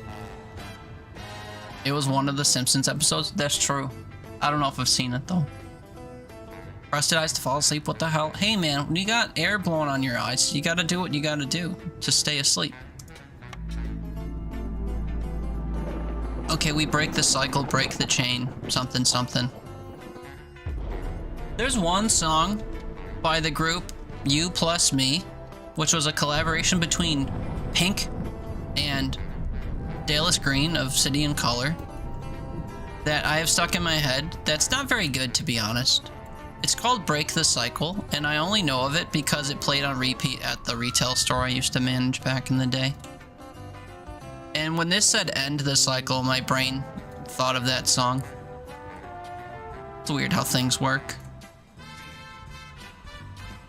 There are tutorials I haven't played, and I don't know if there's any reason to play them. So we'll collapse this. Okay, we embark.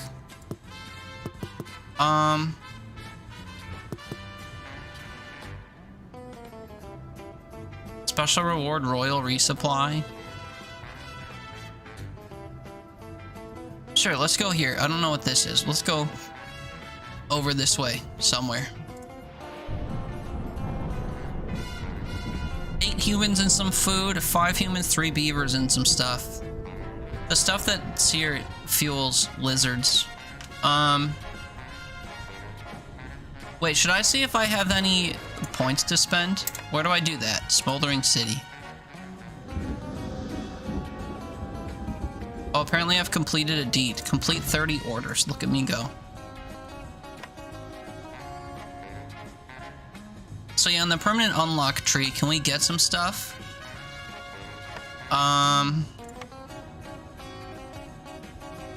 You gain a permanent +1 boost to the global chance of producing double yields.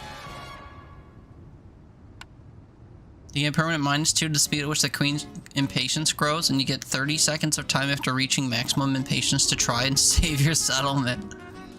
I mean, I don't think 30 seconds would serve me in any way. Oh, JR sent me a gif of the crusty eye thing. That's revolting. I'm sure it's just like that, though. His eyes look like they're being battered, like the way that you batter stuff to fry it. That's nasty.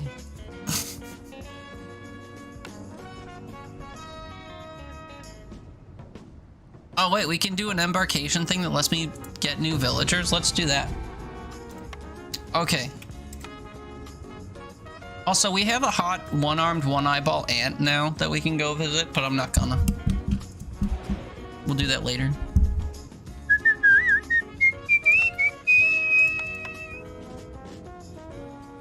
A group of 3 extra villagers. Hell yeah, dude. Oh,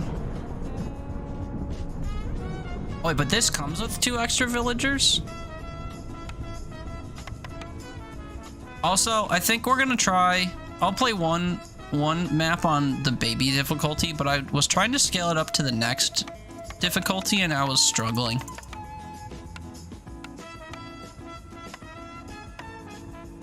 Also, this is the first time seeing that the settlements have names. Moledale. Golden Hoof. Sure. Oh, this is worth 2. Oh, okay. I should probably bring food, though. Okay, let's see if I can immediately support 12 villagers that all need food with no food.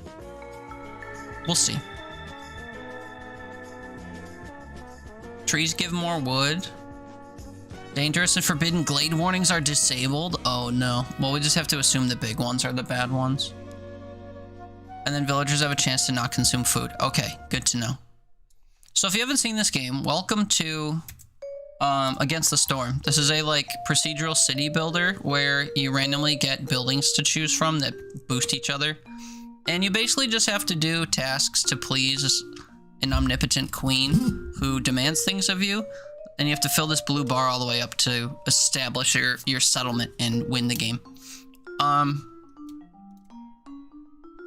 What I've come to learn to do is put paths immediately around everything, just because it's pretty likely that I'll be running through these areas, and it kind of makes sense to me to be able to do so quickly.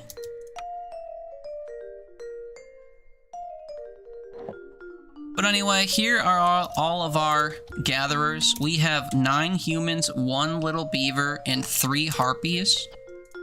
Harpies have a benefit if they work at the hearth to keep it running. If we click on this, we'll see that they get a bonus. Global carrying capacity is increased by 5, so any of our units can carry 5 more of whatever they're carrying, which is cool. So what we have to do is we have to have tree cutters cut a path through this forest in order to discover new things and get more resources. Also, getting trees is just generally a good thing to do, and also clearing the area around the hearth so that you can actually establish yourself is good. So one of the first things I'll set up is a woodcutter's camp. We'll slap it right over here so that it can start pathing this way. I can paint a path for this to cut specifically, I guess. I think long term I'm gonna want to go basically into these small glades. So I guess I can mark them so that we will intentionally kind of go this way as we move the cart along. But to start, they can cut through there. We also have some food resources on the ground that we can get with a trapper. If I place a trapping place down at our woodcutter, we'll have at least one beaver working there. We could probably spare a couple of humans to help there too. At the trapper camp, no one has any inherent benefits, so we'll toss a couple humans there to gather some food. We also have some clay that we can gather, which is a, stone resource that we'll need later. So I'll place this down. We'll assign some people to work here.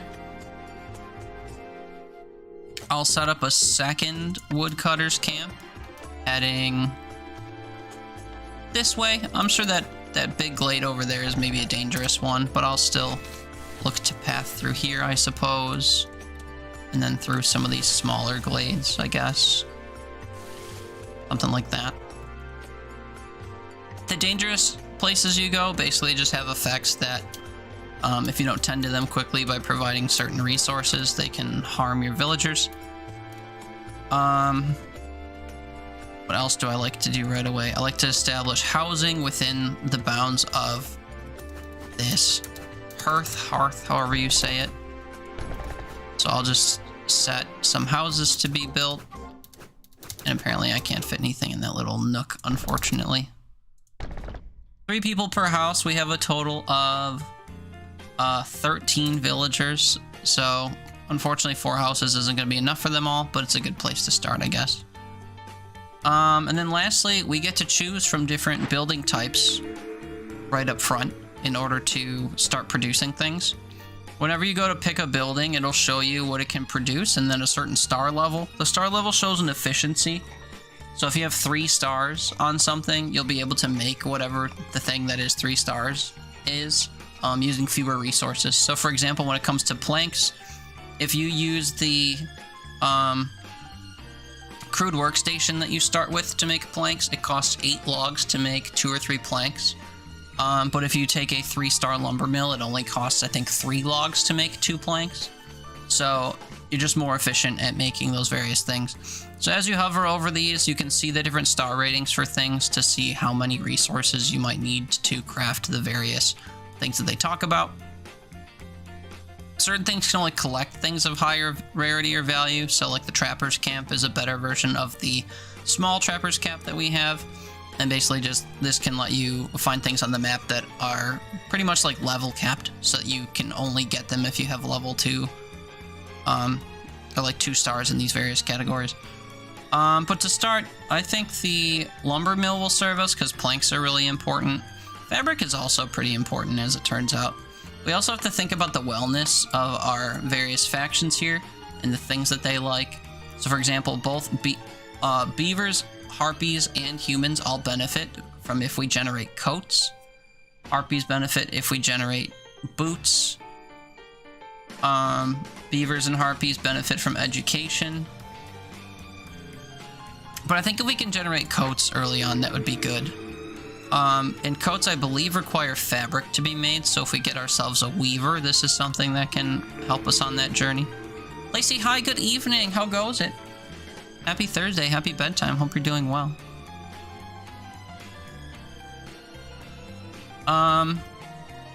Here we have 3 different options for making food. You can grow 1-star vegetables, 2-star grains, a 1-star root, 2-star herbs, or 2-star berries and 2-star plant fiber. I think of the 3, the plantation's the best farming option.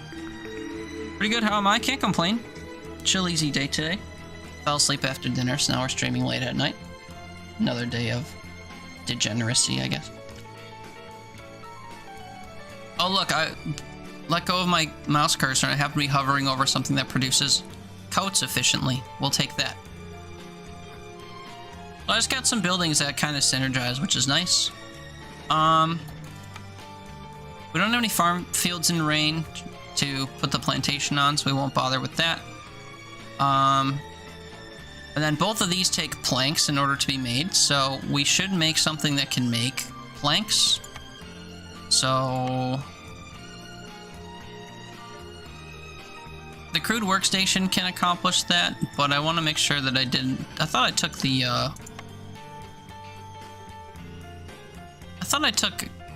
a wood cutting thing. Maybe I didn't. Maybe I considered it and then picked something else. One thing you can do for your various resources is you can check a recipe book to see which buildings will make the various things that you're after. So, for example, if I want to make planks, the only thing I have to make planks is this crude workstation, unfortunately. So we'll go ahead and set up one of those. Mood, what's up, man? Good evening. It's good to see you. It's been a little while. I hope you're doing well. How you doing? How you doing? So yeah, we'll set up a crude workstation then. We'll go ahead and put it right next to our building here.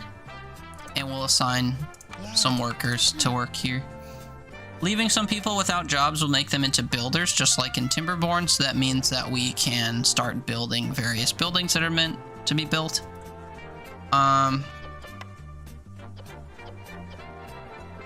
And as of right now, we don't really have a consistent way to get some of these resources. Well, the Stonecutters camp, I guess, can get us some bricks to make. One thing I like to do is put limits on these things, so I don't just turn all of my wood into planks, for example. So for planks, I guess I'll put a limit early on of, we'll say 30. It's because you use like 2 to 5 at a time to actually craft things. For fabric, I guess we'll do 20. Bricks will do 20, and then I'll turn pipes off, because I don't think you use pipes on the lower difficulties. And then we'll hit play and let our little villagers start doing stuff while I get caught up on chat. Mood, you doing alright? Haven't been around as much, been on a mental health break. How have I been? Yeah, I'm still kicking, man. Mental health break sounds like a welcome thing, though. Hopefully you're feeling okay. It's good to see you again. If you could ever use a buddy with which to chat, you're more than welcome to reach out to me on Discord and whatever. We can keep in touch and whatever. Do low-key stuff off stream. But it's nice to see you again. Hopefully that means you're on a bit of an upswing or feeling a little bit better. But the occasional mental health break and reset is always a good and welcome thing. Haley, you're gonna make me say screw the card game, beaver game, here I come. I mean, you can play whatever you feel like playing, I guess. If you've had enough of the card game for now, you can definitely dive into beaver game. So as we play, different things will happen. One of the things is we'll get cornerstones, which are basically passive boosts. Gain a villager every time you discover a new glade, or just generate clay per minute. I like generating stuff just over time, so that way I don't have to worry about gathering resources of a certain type. We can just kind of get them. So for example, we have a camp that's being built right now to gather clay from here. But if I generate clay, then that won't be as urgent of a thing to do. Also, over time, we'll get new villagers that come to the village, and also some tasks from the queen to do that we'll have to do. They're essentially just like gather a certain resource and deliver it. And here they are. Place 35 pads. If you do, villagers move faster on roads and you get 2 stone. Or deliver 15 eggs that you get from trappers' camps. As a result, you get +2 to paste production. So every time you gather, farm, or fish, or produce paste, you'll get an additional 2 of them. Or maybe you get an additional one and +2 just makes it faster. I'm not really sure. You also get berries and 2 new villagers. I already have 50 eggs that we started with, so I could do this by default. And harpies like paste, as it turns out. So if I can produce paste, that would be good for our harpies. But I don't really want new villagers right away, to be honest, because I'm going to struggle to feed them soon. So we'll just do the path route and make it so that our villagers move faster on all the paths we have to put down. I've already put down 51 paths, so we can accept that right away. Next, have at least 8 villagers that are housed, and also give me 20 wood.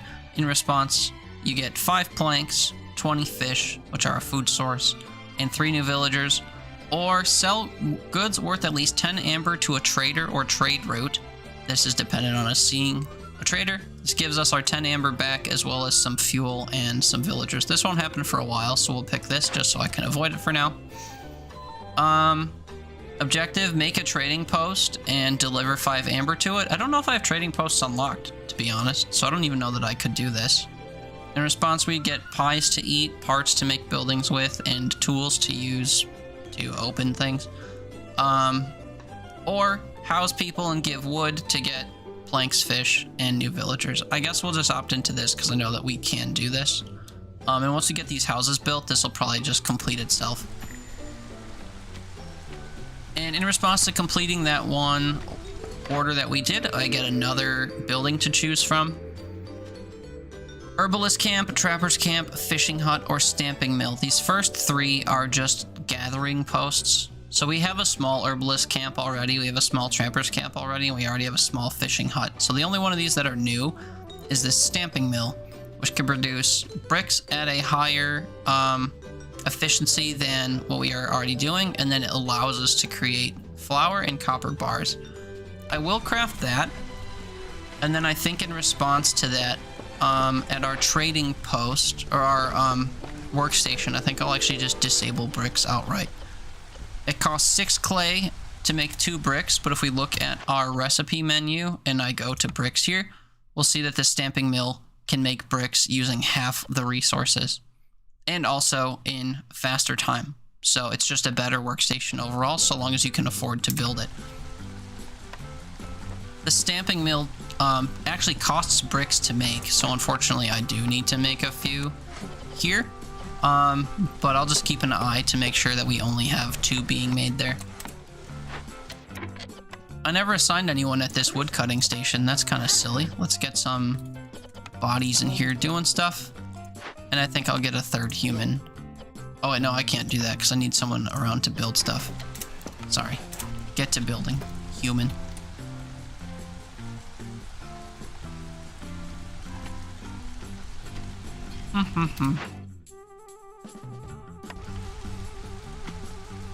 I'll fast forward time a little bit, just so that we can start actually having things happen.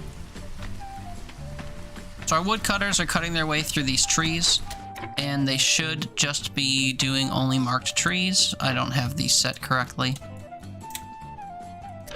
That way they can actually cut the trees I've marked down and get into these glades. In the meantime, our 1 human is building all of these houses and stuff as we get wood. And then I should have some humans here that are gathering resources from these clay nodes. So one of these camps is going to get into a glade, which should reveal more stuff that we can interact with. Here we are. Is this a trader? Oh, we have a trader already. Okay.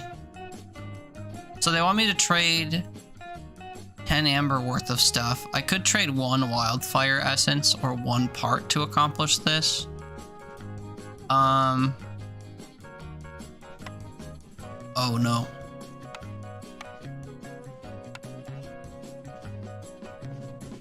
Oh wait, they're only worth 239 a piece, and I have 10. Okay, I was reading this backwards. And then each of these is only worth 250. I see. Okay, we basically want to get this to 10 as soon as possible using resources we could spare to lose.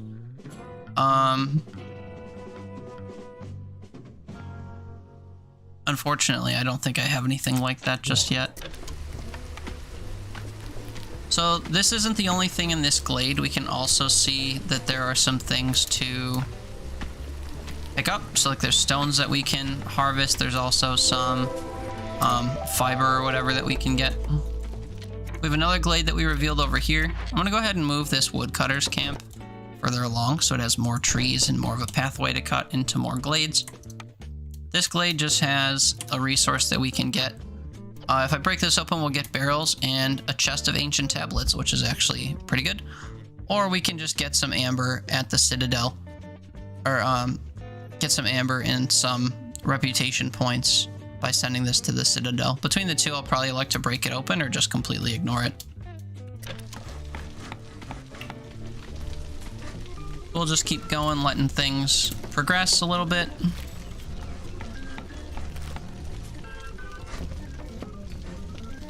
should consider some food production soon, eventually. Especially because we have eggs that I think I can turn into stuff.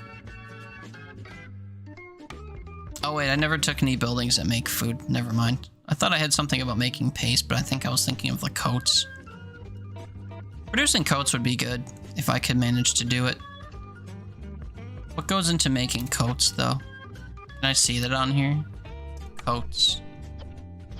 Fabric and dyes. Oh, I don't have anything that can make dyes. And I don't have anything that can reliably make resin. Okay, we'll have to worry about that in a bit. For now, we'll just gather resources and cut into different glades.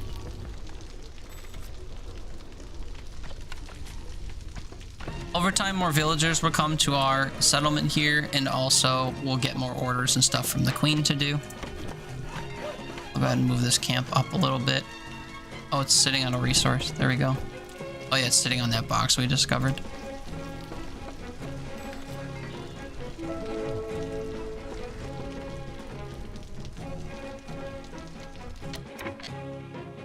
Oh hey, one of my orders is complete. Or will be complete in 12 seconds. We just need to have the wood cross this threshold at the same time.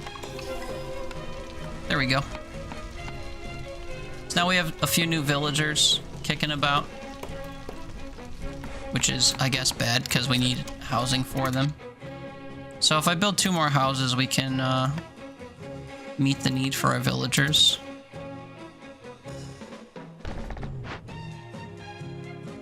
I guess I can move the trappers camp out of the way and just put the houses up here.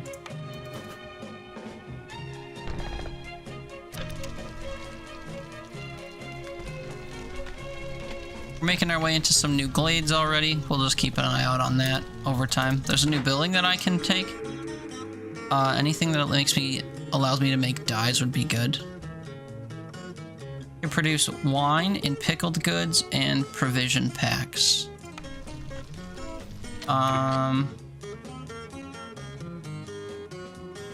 Only the beavers like pickled goods and luxury, which is what wine is for. So I guess I don't care about that. Jerky, pottery, and incense. These are all new to me and feed into various things. This could be good. Yeah, let's try the smokehouse. I'm a little bit nervous about what goes into making these things, but we'll take the smokehouse for later. We discovered a new glade. What's the benefit here? A newly discovered glade event is awaiting your action. Is it? A treasure stag appeared? Uh-oh, what's going on here? Is this the treasure stag? I've never heard of this. So I guess I want to make my way through here specifically.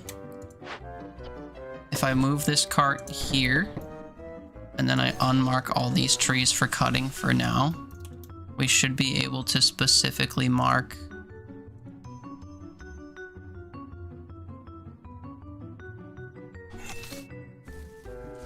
these specific trees for cutting, which should get us into the glade. We've also found a fishing spot or two so far, so we could start fishing, maybe. I have more, oh, actually there's a farming plot here as well. So we could start growing berries, I guess, somewhat reliably if I put a farming plot here and turn the ground into some farming field. And then we could also put down a fishing hut and get ourselves some fish scales and algae. Let's toss a harpy over here, I guess. And then in our plantation, we'll put some humans. Berries and cream. Indeed. I have a beaver to sub in at my woodcutting camp. I have no idea what lies beyond here. Treasure stag is hiding in this glade. After the timer expires, the stag runs away and the chance to receive its treasure will be gone. Right.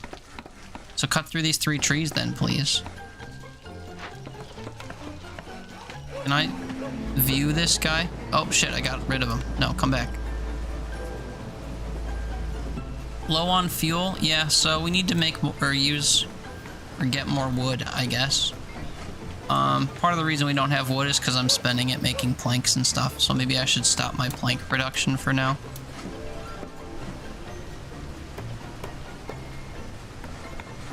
Because they're just going to keep using our wood to make planks. We're also building houses and stuff.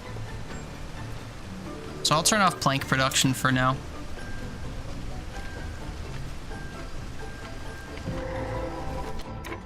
Okay, treasure stag.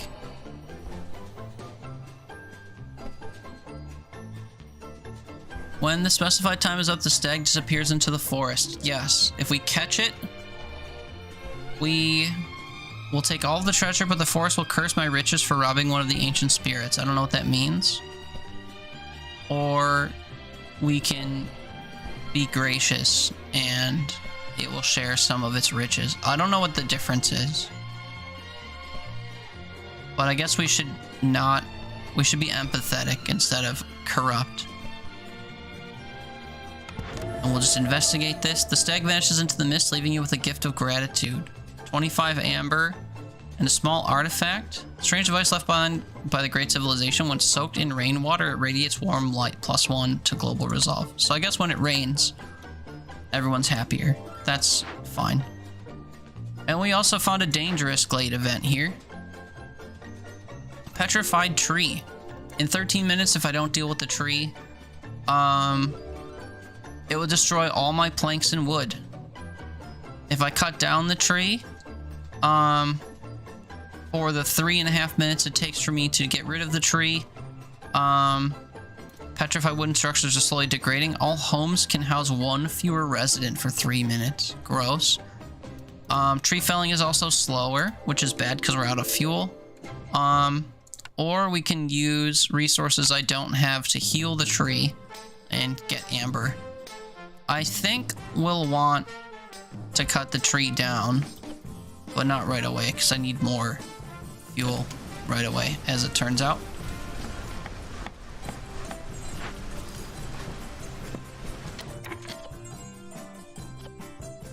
This trapper's camp isn't doing anything. We can see if I can move it somewhere else to get more resources. I'm looking for little symbols to appear on the map that say that moving this will allow me to collect stuff, and I'm not seeing them. So for now, we'll just deactivate this and use the workers for something else.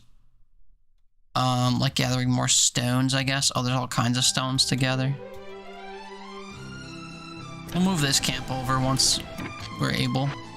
There's also something else that we can break open to get hella resources. Holy cow. It does take 20 stones, though, which I don't yet have. Okay, I lied. We're going to move the stone cutter. Actually, I'm going to make a second stone cutter. Right over here. Stock it with some people to cut stones with. And then we're going to bash that open.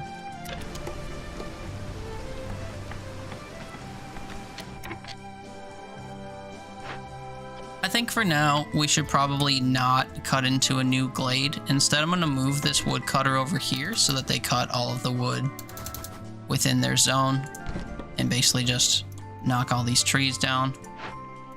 This other woodcutter kind of has done the same thing, so we'll just move them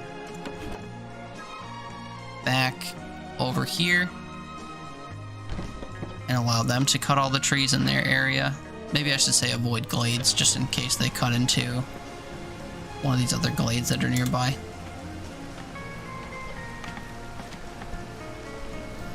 And then, yeah, we kind of have to stop using wood for a little bit, I think.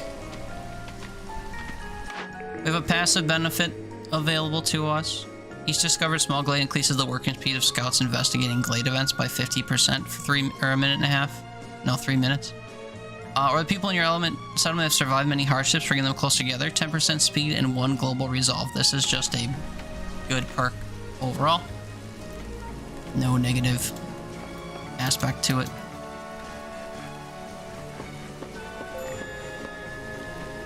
No gathering nodes near Stonecutters camp, so we'll just move it toward these other stones. There's enough stones over here where 2 camps can work simultaneously. Got more villagers wanting to join the village. 2 extra beavers is welcome, because they are good for wood cutting. And we only have 2 beavers right now, and an extra harpy, of which we only have 4. They come bringing mushrooms, which act as a food source.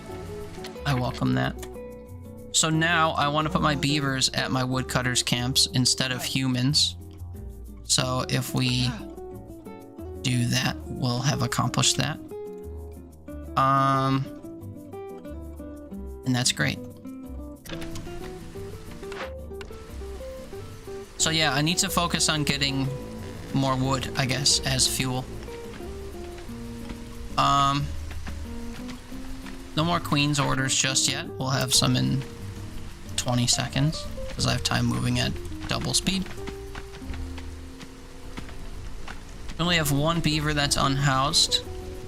I could make another house in anticipation of getting more beavers and such. I guess I'll do that. I could make larger shelters using planks, but it feels like a bit of a waste of planks. And I think we're safe to continue plank production here. And we're maxed out on bricks, so that's why they're not doing anything. I wish I could produce fabric, but unfortunately, not the case here. More orders from the queen. Fulfill any need from the services category 30 times. And deliver 30 ale specifically for humans and beavers. This will get us repurposed clay. Nothing goes to waste. Gain 2 bricks every time you make pottery. Also, you're incentivized to make pottery and you get some food. Or just discover 2 glades very quickly and you'll get a box of tools, a crate of tea, and new villagers. This is feasible to do, so I'll choose it, but I don't really want to do it right away because we can't really support villagers. And sacrifice resources to get benefits regarding resources, or keep humans resolve for 30 seconds and obtain or deliver 20 grain. I actually have 20 grain already, so this can actually be accomplished pretty easily. This will give us better production for coats, which is something I want to do long term. Some food and some more humans, so we'll choose to do that. Our human resolve is already 20, so getting it to 24 shouldn't be too big of a stretch in the long run. We'll just need some resource management stuff. I still don't have enough stones to break this open yet, but I will hope to do that soon. And then I think it might be time to cut down the tree.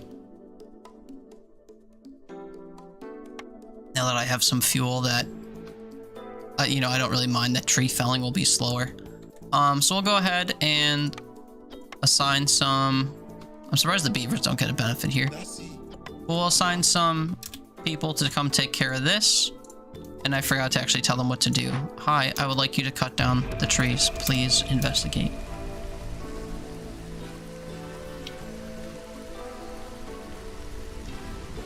Oddly enough, they can get through here, through these trees that I haven't cut down. That's good to see, so they don't have to go all the way around like I thought. I think production overall is pretty good right now. I don't really have anyone idling, which is usually indicated by a little exclamation point on some of our buildings and stuff. So I feel like we're kind of chilling. I do want to figure out how to produce coats, which means I have to figure out a way to get dyes reliably. I think there's something else that you can put in the recipe too for coats. It's either dyes or resin. Obtained in the forester's hut or clay pit. I do have some resin now, and I think one of my orders will boost... Oh no, one of the options said something about resin generation, but I don't know if I took it.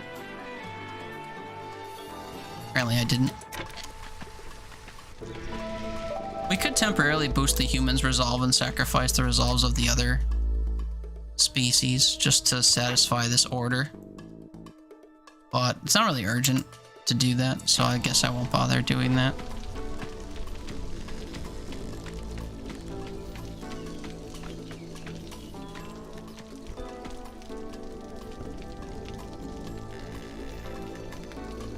we'll just continue looking to see what everyone's up to.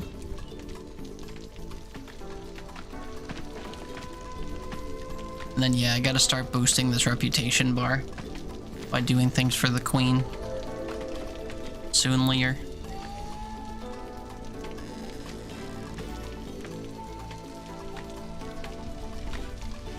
I think some of that requires that I branch out into more glades or get more glade events done.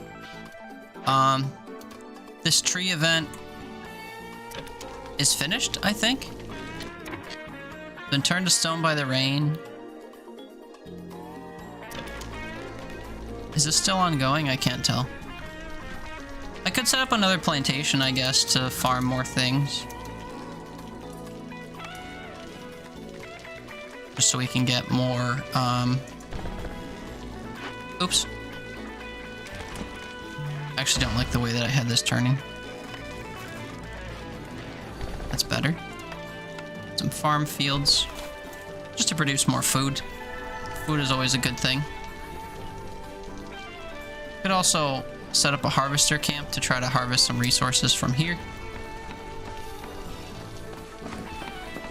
Oddly enough, it's saying that clay and insects can be found in here. But plant fiber is also useful. I'll just set up a gatherer camp there. Here I'm going to want some humans to work, and look at that, we have a sudden pair of humans available. So they can tend to that farmland. And I'll assign one harpy to work on this gathering camp.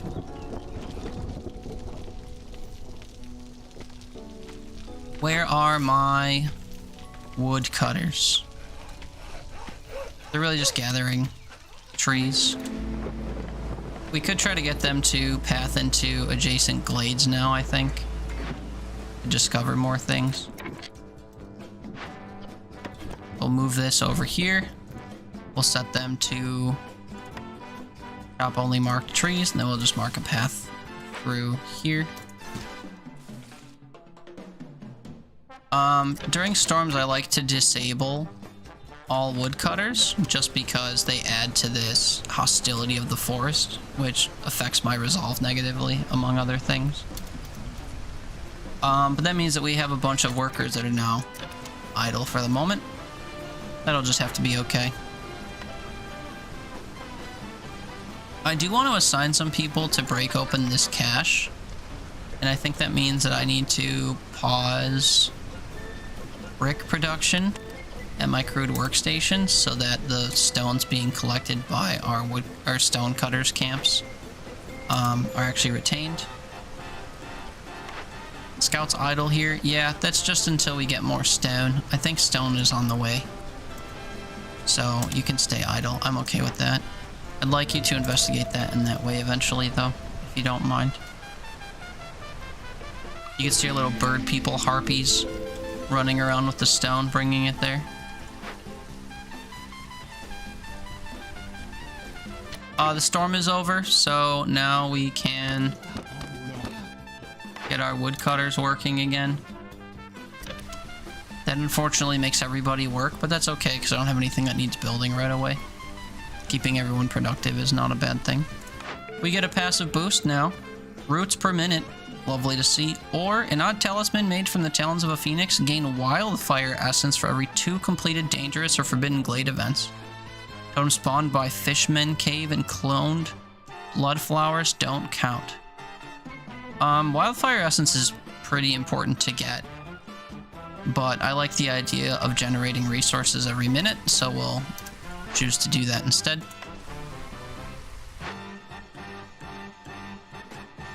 And then, yeah, we're really close to doing this human objective. We'll also be close to getting through different glades at the same time. You sleep night, sleep tight, Tony. Thank you for hanging out.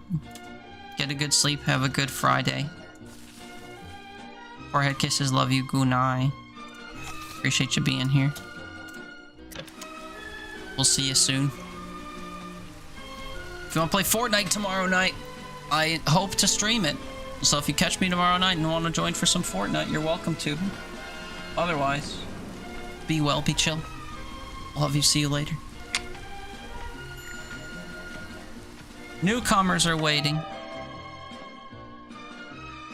3 beavers, a harpy, and a human. Total of 5 villagers. Or 2 harpies, 2 beavers, and a human. Also a total of 5 villagers. I would prefer more beavers because I know how to use them. Comes with leather, which is used for crafting. What, pray tell, is leather used for?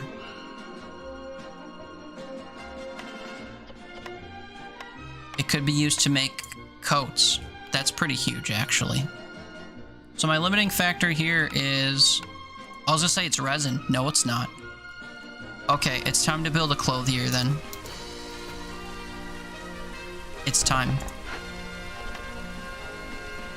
And apparently our harpies like working there. Okay, so if we pause and we click on our beavers and we look at our wood cutting camp, we could fit a beaver here.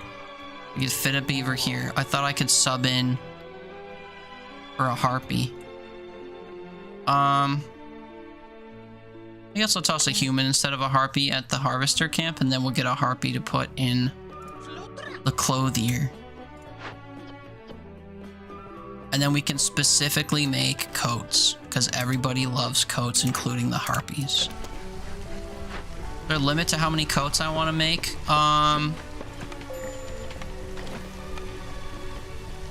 No, I guess not. No suitable trees near woodcutters camp? Can they not reach the trees I've marked for them to cut?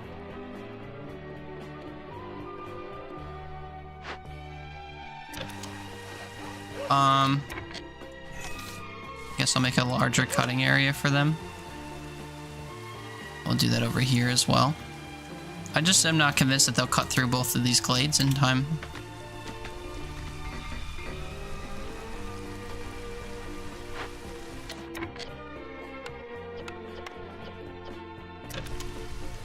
There we go. Use up all of my resin. I don't know where I've been getting resin from, to be fair. Why haven't you gotten more stones? Will my trends page tell me where my stones are going?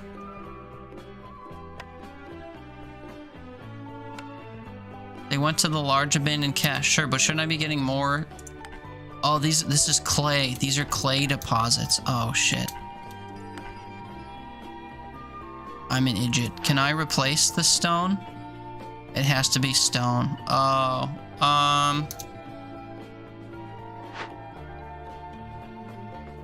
damn. And I only got the stone from a quest. Damn.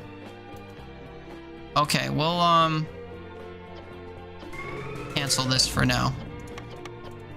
This will be here later. I just thought I could take advantage of the resources while they were there. I thought incorrectly.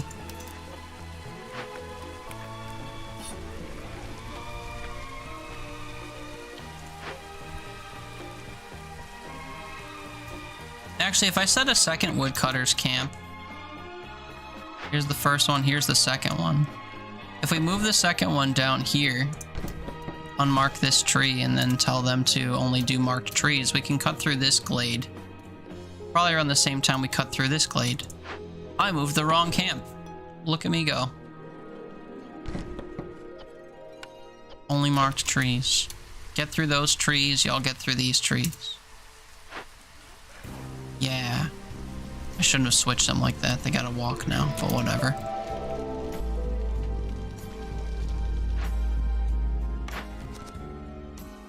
Have at least 10 villagers with a need from the complex food category fulfilled. That's probably not going to happen for a while. Or deliver coats and boots to get 3 harpies.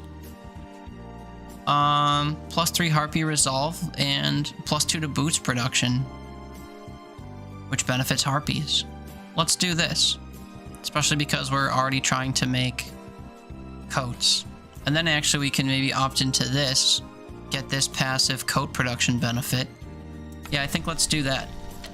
Let's temporarily favor humans. Their resolve will get boosted to 25. It has to stay there for 20 seconds, which I think is fine.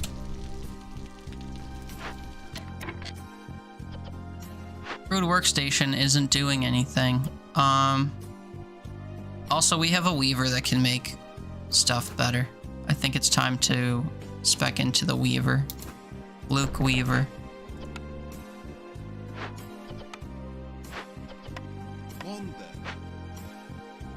I think I now have buildings that do 2/3 of what I do in here more efficiently.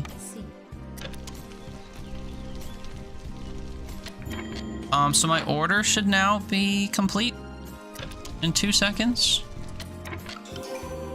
Very good. So now we get more humans and more production at our clothier. Well, the clothier doesn't make boots. The weaver does. I can use scales to make boots. That's pretty solid. Use scales. How many boots do I need for my trading away thing?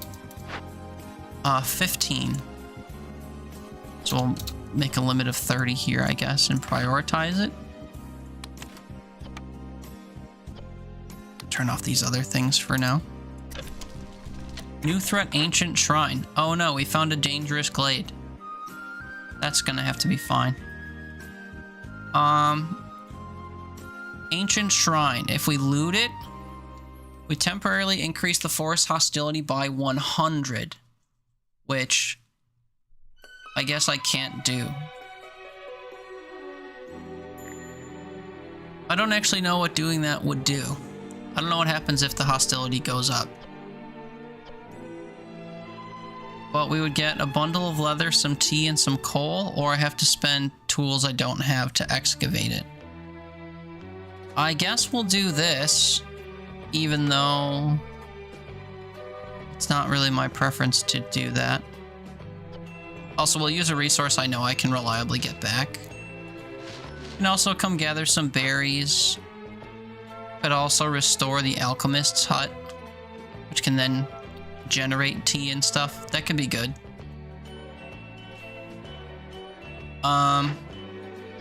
Use stones to get some resources that I don't think I want. So yeah. Do I want to do this right away, though, is the question. I feel like it's gonna hurt me. We can start creating paste here. And then flour, which is used, I think, to make biscuits, which the beavers and stuff like, which we would need an ale house to make. I'll take a rain mill, I suppose. And we'll build one right away.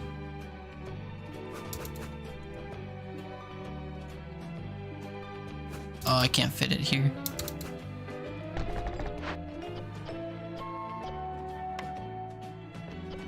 So yeah, we can make flour from roots, which we get on a timer. I don't think I care to make scrolls, and I hate that it takes dye or salt to make paste. I absolutely hate that. I don't know why that's the case. And then our beavers and humans would like to work here. We'll work on that in a bit. Actually, never mind, we'll work on that right now because I can spare harpies elsewhere. And then, yeah, we'll have to work on this. Takes 2 minutes to do. We'll have to work on that before this gets down too far.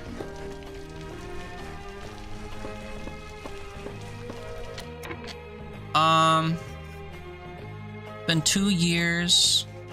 We found too many glades. We have too many workers and woodcutters. I guess I could pause my woodcutters while we do this. The problem is I wanted to discover a new glade within a couple minutes.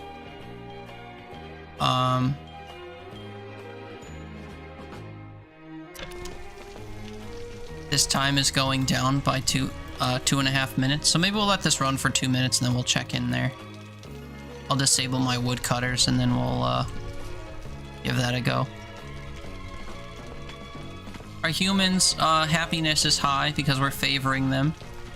And they're generating resolve for us, which is lovely. We've generated 10 coats. Here we're at a new glade. The glade has... Ooh, a chance to produce rocks. This is huge.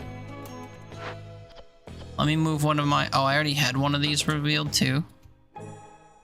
Oh, 2 of these revealed down here. Yeah, there's all kinds of like clay and stuff on this map. Okay, shame on me for not noticing this, but we'll go ahead and we'll move this Stonecutter's camp down here. And I prioritize, we'll prioritize gathering these over the other type of rock, and then once those are gone, they can move to the other type of rock, I guess. Another treasure stag appeared. Okay, if you wouldn't mind specifically cutting into this glade, I'd welcome it. This is also going to be a dangerous glade, though, I'm pretty sure.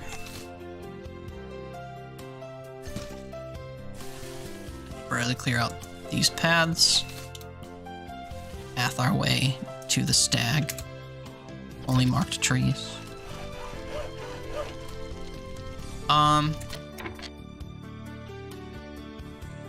Why is this going up so much? I didn't get any new villagers. Oh, because I found another small glade. Okay, I think I need to try to make another hearth.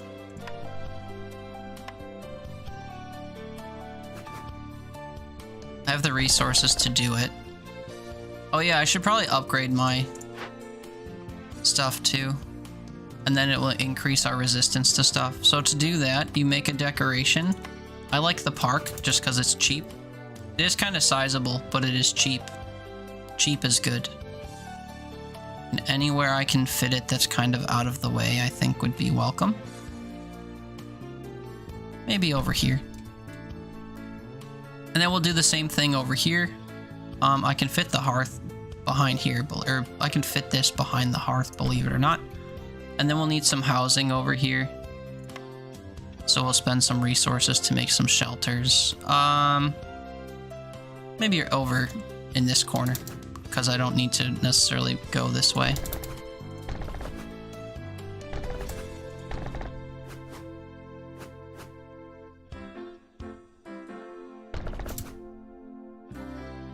I'm not sure how many I need. I think that'll be sufficient. So once this is all up and running,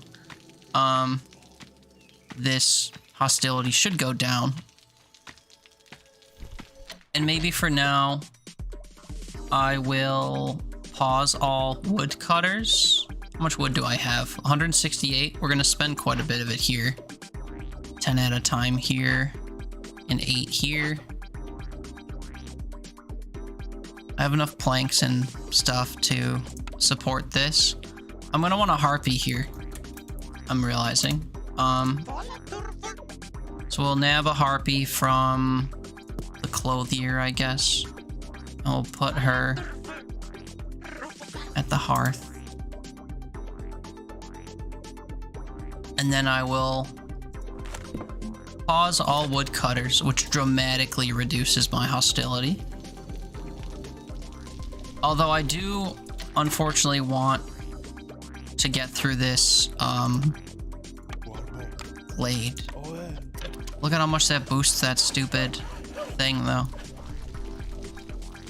We need to get to that treasure stack, though, is the thing. So they're all getting to building here. Once this is up and running, actually, did I build this park yet? Should prioritize the park. Once the park gets made, this meter will jump to a max of 150, which is huge.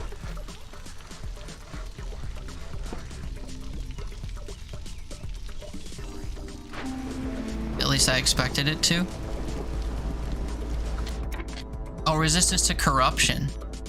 That's different from hostility. Oops, I don't know what I'm talking about. So all of this was basically for nothing, but that's okay. Humans are still thriving, surviving. Our coat production is making good things happen. And I paused most of my woodcutters through the storm, which is good. These guys are really just not getting through this section. And I think that's bad. Oh wait, he's almost through. Get that tree, get that tree, get that tree. Oh no. Get the tree, hurry. We have, well, 20 seconds basically. Okay, we'll get another beaver out there. Maybe they can manage it. They just need to hack this tree down in 20 seconds. I think it's not going to happen, though. They're too far away. Save the day. Come to save the day, Beaver. Get it down. Get it down. Get it down. Get it down. Ooh.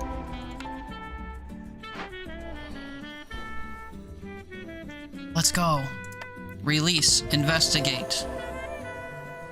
The forest goddess bless your villagers. This day will be remembered for generations. +1 to resolve, and then we get half a Queen's Grace. Look at that.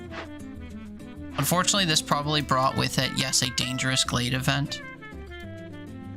Praise the sun to get resources, or excavate it. Destroys all trade goods in the warehouse in 10 minutes. Can I offer any goods here? I don't want to offer them a wildfire essence. Can I produce any of this? My smokehouse can produce essence. Do I have a smokehouse built? Rain mill. Producing flour with no limit. Uh-oh, I should have put a limit on this. I'll make the limit 50. We'll let them finish what they're doing and then we'll pause this. Do I have a smokehouse made? No, I don't. Something we can quickly remedy. I build it somewhere it will fit. And then I need a resource with which we can make this. We'll turn on resin and roots. And then once I have incense, we can use it to pacify this thing and get resources. So step 1 is to get this built and get some units working here. I have some beavers available that feel a bit wasted here, but we just double check our resource allocation. That's because we only have 1 woodcutter's camp active right now. And I think that's going to have to be fine. Smokehouse would benefit from lizard people, but we're not going to see them, unfortunately. So we'll just put a couple beavers here after all. And get them working primarily on incense, and then secondarily on jerky with nothing, no pottery in mind. Wood is our most abundant supporting resource, and we're generating roots over time. I should maybe put a limit on these. So for incense, I think I want a limit of maybe 50, and for jerky, we'll also say 50 if that's possible. A treasure stag appeared nearby again. You're off your gourd, we already did it. No suitable trees near your woodcutter's camp. Yeah, that's because they're absolutely cruising. I'm gonna move them up here, and then tell them to fell all trees. Also have a ton of stuff that we can gather. That's exciting to see. I have a harvester's camp somewhere that I think is not doing anything. Trapper's camp. Oh. Harvester's camp. Oh. Well, guess what? You've been resource promoted. Still 10 minutes on this. Can't afford incense just yet. Got people idling here because they don't have the resources with which to make the things that they are trying to make, or they're at the limit, so we can deactivate that for now. The flour is eventually going to be used to make biscuits and stuff, but no gods just yet. Some word workers just can't stop working, gain 3 barrels for every plank, 10 planks produced. Or every villager with their need for education fulfilled increases global production speed. We're never going to do this, so I'll pick the other thing. I don't think I'm generating planks at the moment. The harpies are taking the last of our scales to make boots, which is fine. What else can we do? Is there more fishing that can be done? Where's my fisher thing? Oh, still here. Still fishing, still vibing. How many stacks are left here? Or is that not how this works? Only catch fish in small fishing ponds, fish, algae, and scales. Apparently I haven't been catching any of that, or I've been using it right away. We'll assign someone else to help here, I guess. Get ourselves a new building. A tavern. But I can't produce ale to fuel it. A bakery, which lets us make biscuits. That's important. Get ourselves a bakery. Biscuits come from flour, which we're generating. And berries, which we're, I think, growing. And then also berries. I would like 30 of each of these. And I don't care who makes them. No suitable trees near woodworkers camp, are you sure? I think I addressed that. We do need to tend to this eventually. I should be making incense at my smokehouse, but I don't think it's... Oh, it is up and running. More orders for the queen. Looks like I managed to do my glade stuff, so we'll get 3 new villagers and a new building. Also have more orders to choose from. Complete at least one event by making a loyalty decision. If I do that, we gain 20 random goods every time a villager leaves or dies. Or if I use my makeshift post to craft these things, we can get boosts to making packs of things. I think I'd rather do the first thing, if possible. The production thing again, or using the clothier we already have to make building materials.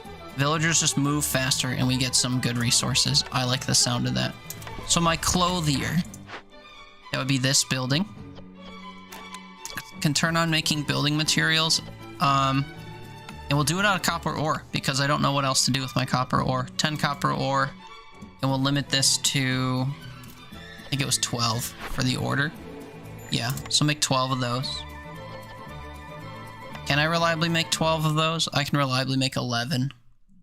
So we'll have to use another one for a different resource, I guess. But we'll come to that bridge when we have to cross it. And we get the choice of another building.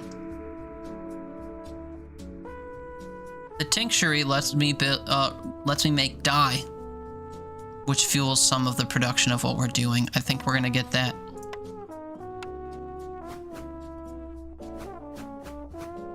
The slapper in here. And then we can make dye using copper, which I'm not gonna have anymore, or berries. Raise that. Ale production is not possible. Wine production is not possible, mostly because I don't have the storage containers made and I don't think I have ways of making them. But this can actually be used to make dyes, which fuel making coats and stuff, which is good. Because we're going to run out of resin eventually. I don't know if I need this right away though, so we'll pause it. We have some more beavers now. I guess I could set up another woodcutter camp. Oh, and we have more people coming in. 7 or 7. Humans will help with gathering stuff, I guess. Although I like the resources that these guys come with, even though I'm producing them. 5 more humans, 1 harpy, 1 beaver. Or 4 more humans and 3 beavers. I think I'd prefer this. So there is more farmland that we have. We could set up another plantation in order to make more goods. We can assign 2 humans here, and we can mark all of this land as plantation land. Plantation lets us grow berries specifically, so I could go to these and say only produce berries.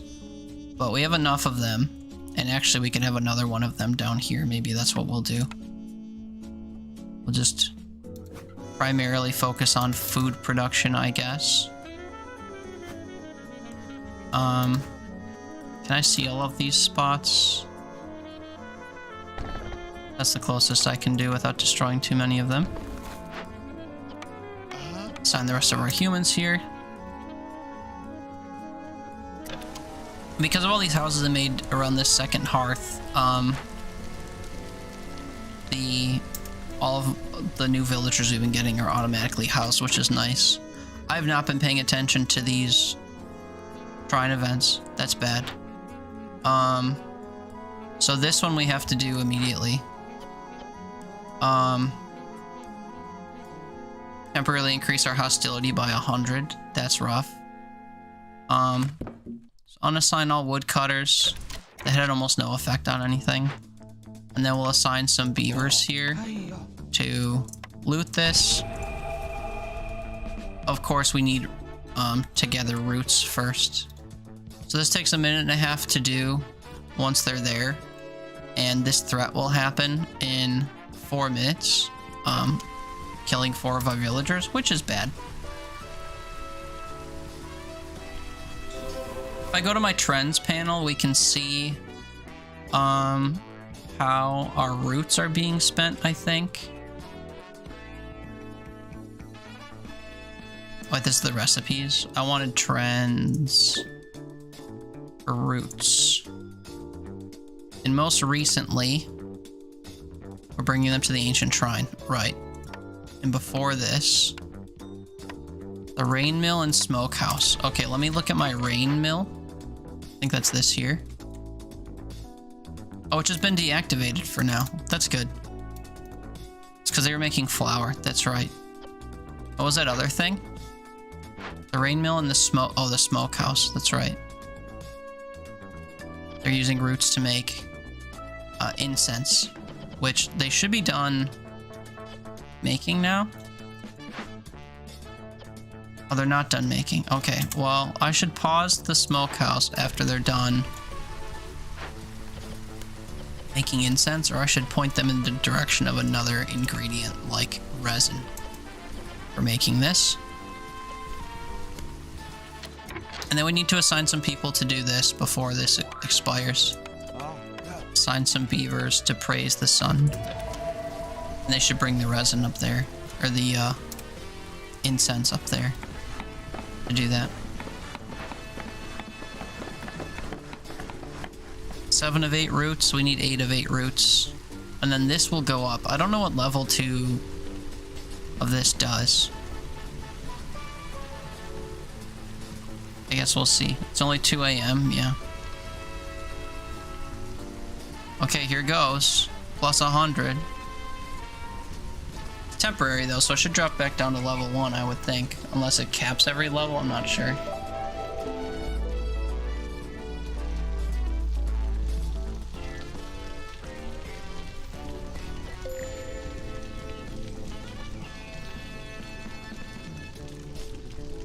Doesn't look like it went up.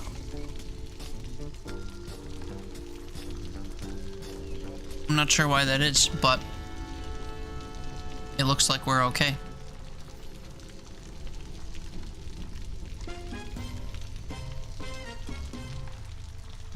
And it is about to be done. Okay, we never saw the dangerous effect of this. But that's fine. And now these guys are gonna be working on this, I believe, for the next minute and a half, so that'll be that cleared, which is nice. Small fishing hut is idle. Looks like they finally used up their fishing spot. And there isn't another one to use, so we'll just deactivate this for now. Get the workers back. I have no woodcutters active right now, so we'll go ahead and reactivate some woodcutters. Discover more glades, do more things. And primarily just get more wood, because we're only down to 44 wood. We have new orders we could do. Trade stuff worth 30 amber. Trading seems difficult to me. Or we can generate some crops, I guess. Packs of crops. We'll try that on for size. Gain roots every time you discover a new glade. We're already kind of doing that, but this also comes with paste. This requires that we go into dangerous and forbidden glades more often, but we can try that. Oh yeah, I forgot to deliver coats. So next time we produce coats,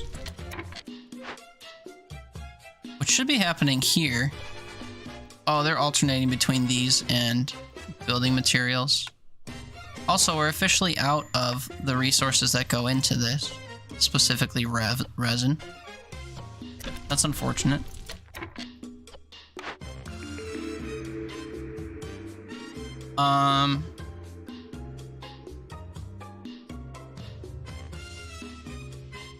See what we can do that's new. Better at making wine in provision packs. And allows us to make pickled goods. Or produce bricks better. I don't think I like any of these, so we'll re-roll a whole lot for free. Better fishing hut. The ability to make skewers and porridge. Porridge is only beneficial here. Place where villagers can fulfill their need for treatment. This is good for harpies. Although I'm not sure what resource it requires. Or we can get a farm that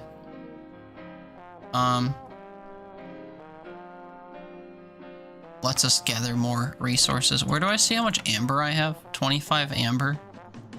I don't really know how to use amber, so I'll spend 5 to reroll. Cellar again, brickyard again. Distillery can produce ale, incense, and pickled goods. Incense is just more efficient, and the pickled goods are new.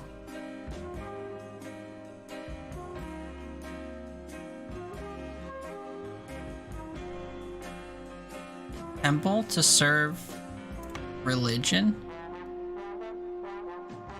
Does anyone care about religion? Oh, that's the swoopy stuff.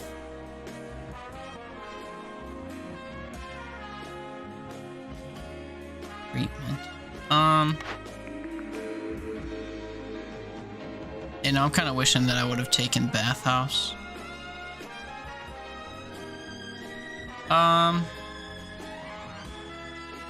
Oh, religion and education? This benefits everyone. Sorry, I misunderstood. Give me a temple. And then immediately build it somewhere.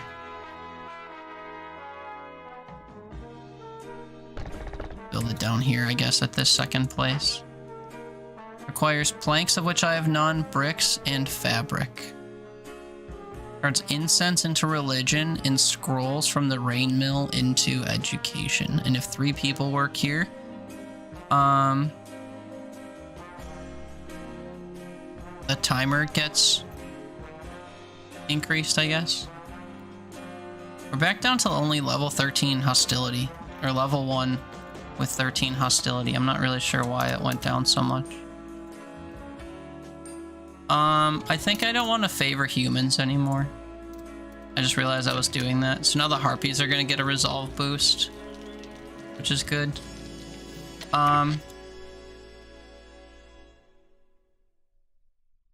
So I guess that means we have to start producing these resources again. Stamping mill, weaver, crude workstation.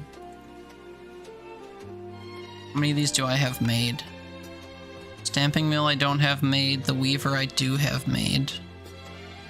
And produce flour. And then the crude workstation we do have made. My crude workstation was in here somewhere. It's this green thing that nobody's working at. I'd like you to produce... I already forgot. Where was that? Oh, duh, up here.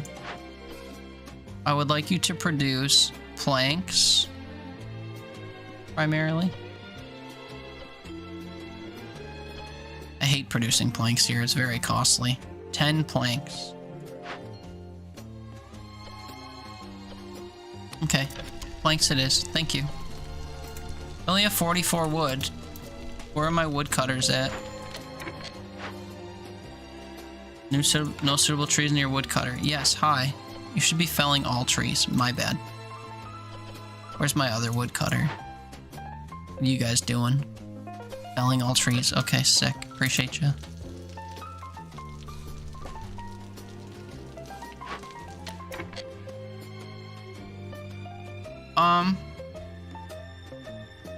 Did we do this? Oh, thank God. That took way longer to happen than I realized. So all of the dangerous glade events are now completed. That's exciting.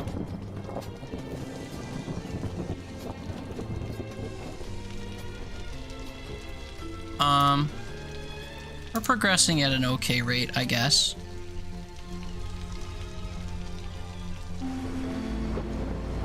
Although now we're in year 4 already. The Weaver. Yes, hi. Can you make... Holy shit, can you make some fabric? Boots are great and all, but... You know. So the smokehouse should be making incense.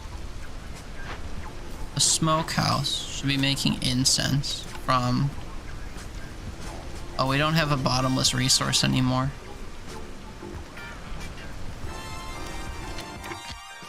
I think resin comes from trees. So as long as we have woodcutters camps cutting trees, it should fulfill itself, I think. I could put a woodcutter's camp over here if I moved some houses around.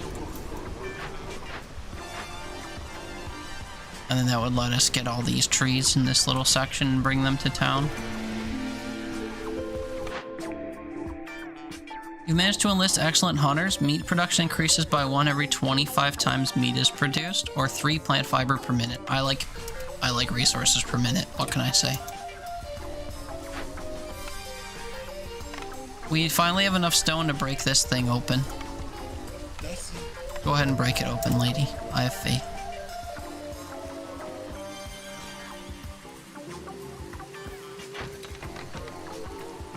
Leather worker? You rebuild the leather worker to generate water skins. Better boots, better in training gear, or we can just destroy it and salvage it. I think I'd prefer to destroy and salvage it.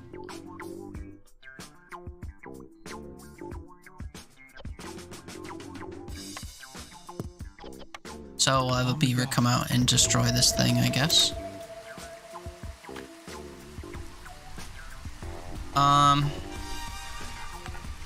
Stone cutters, what are you up to? All kinds of stuff, by the look of things.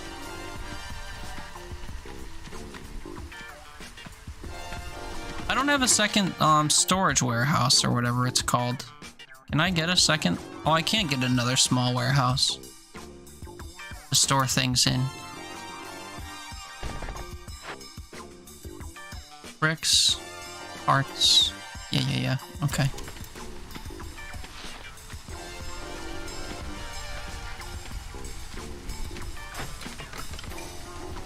Alchemist hut. If we rebuild it, we can make dew, tea, and wine. Do I care about dew, tea, or wine? Or would I rather just get resources? Or would I rather just leave it alone? I think I'd rather just leave it alone.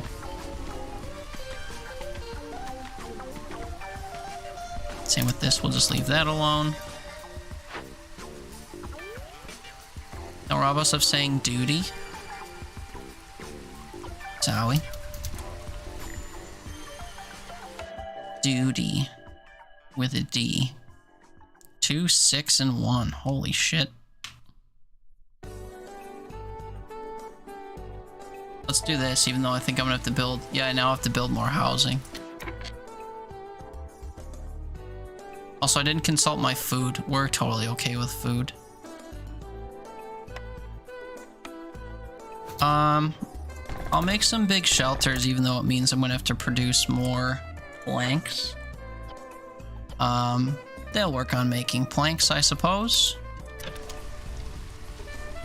And now I can fuel another woodcutter's camp in order to get more wood. And I think that that's a lovely thing.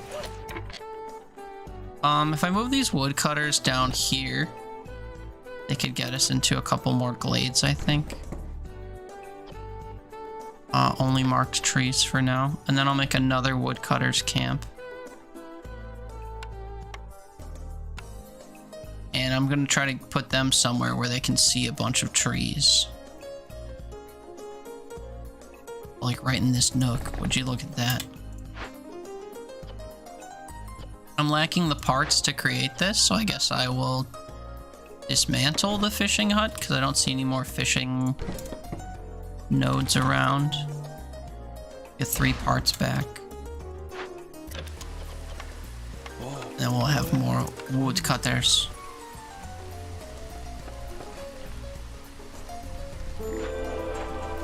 Trader found. Ruinhar Blightclaw.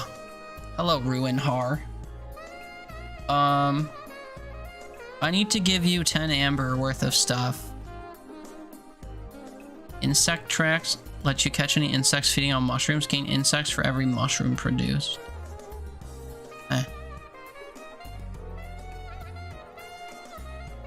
Pack of bundling materials sells for 1 apiece. Is that why you produce the packs of stuff? Is because they sell for good money? I guess I never learned that.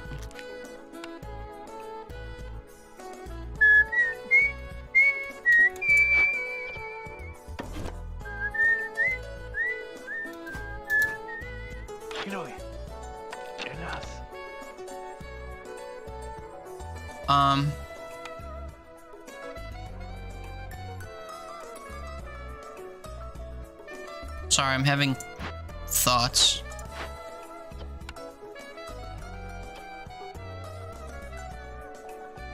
One of those thoughts is I need to prioritize making these and assign another harpy here.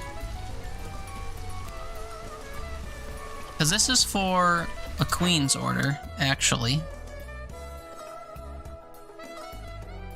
Also, my makeshift post is making those. Wait. Where is my makeshift post? It's like a little green building. Crude workstation. Oh, I'm thinking of the wrong thing. Makeshift post.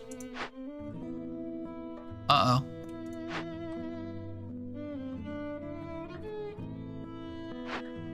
Where is my makeshift post? I want to make sure that they're not making those and wasting resources. Huh? Oh, I don't have a makeshift post. Show me, prove it.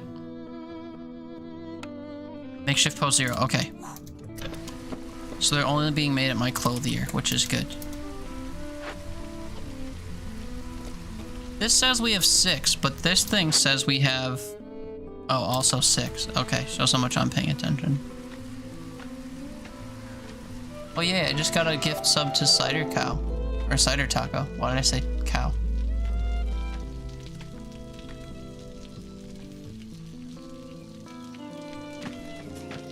How long is Ruinhar here for?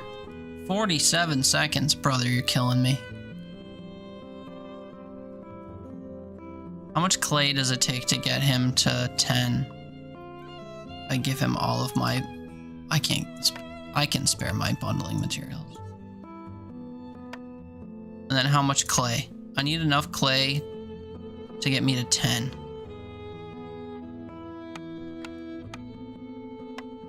$29 clay. Feels like a waste, but there's a shit ton of clay on this map. And in return, I'd like 10 ember. 10 amber. Oh wait, it's literally not. This is worth 10 amber.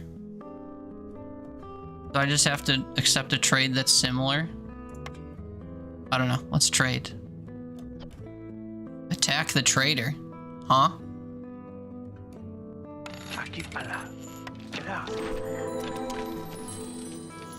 All goods worth at least 10 amber.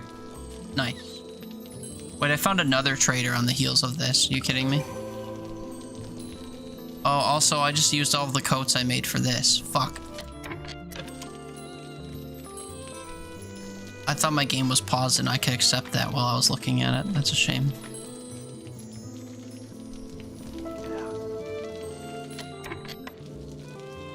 guess I'll have to keep an eye on my trading production. Or my making stuff.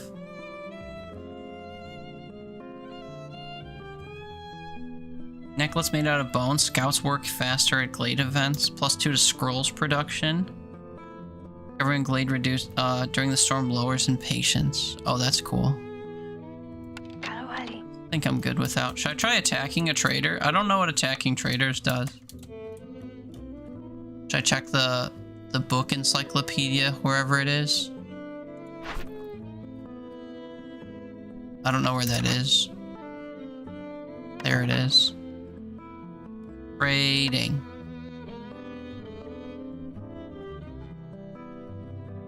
You can barter with them. The bar beneath the goods shows you they're happy with your proposal. Once the bar's green, you can trade.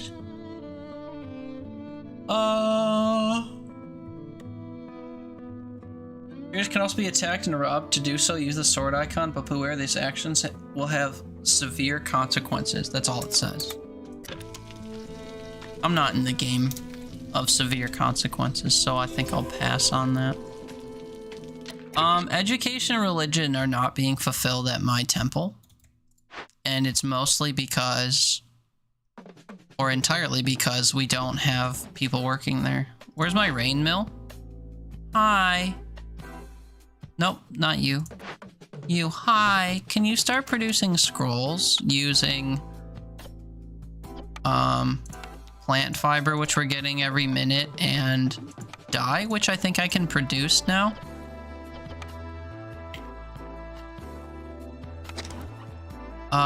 Chance of doubling their yield. Gains +5 to their resolve. Oh, which is better? An even spread, I guess. Now what about here? Anyone feeling particularly religious? You kind of look like none. Okay. And now we can produce dyes here.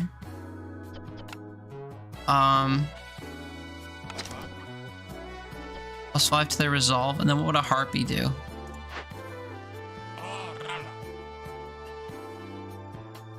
We'll pluck a harpy from the crude workstation to see what they do at the tinctuary. Oh, they can double produce. That's good. And then we'll take a rogue beaver that I have and toss him at the workstation, and then we'll see what kind of buildings we can get.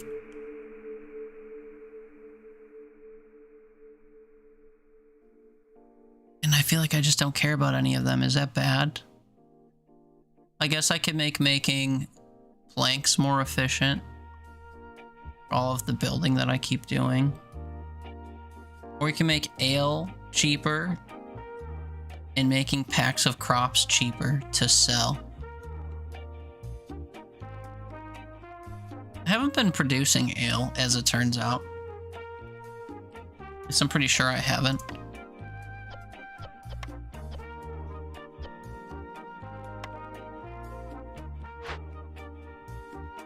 What building did it say I had that can produce ale? Oh, it doesn't say.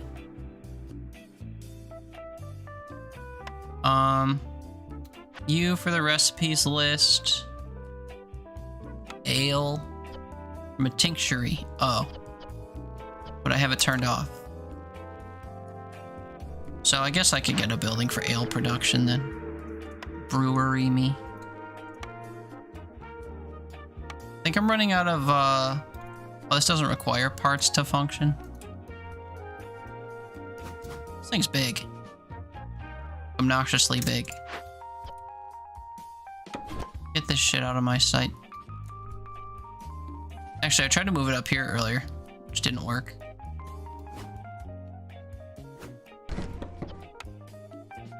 Get people trapping stuff, maybe. Smokehouse, they're bored because they've run out of resin with which to do things. I should also activate roots, actually. Oh no, they hit the limit for incense. They can't make jerky. Tragic. Well, I guess I can pause this for now. Although I'm gonna be using incense at the at this place. Should be using religion or incense at this place. Yeah, so they'll never mind. Their production's fine. They were just bored for that specific second. What else are we doing? I don't know. I need to keep an eye on my G-dang coat production at my clothier, which is here.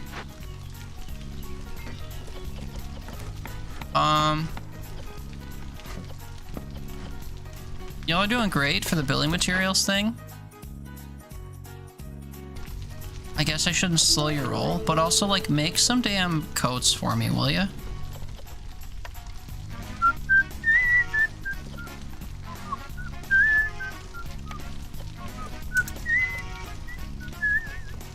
Where's my weaver? Hi, are you making fabric for me? You should be. Just as often as you're making booties. Is there a max fabric? 20? Yeah, that seems safe. And then we'll use the fabric at the... What building was that? I already forgot. Okay, the dye being made here should be getting used somewhere else to make... Was it food? Oh no, it was also to make coats. I thought there was something... There was a food that needed dye. Well, scrolls need dye. Yeah, never mind. Don't make coats with that.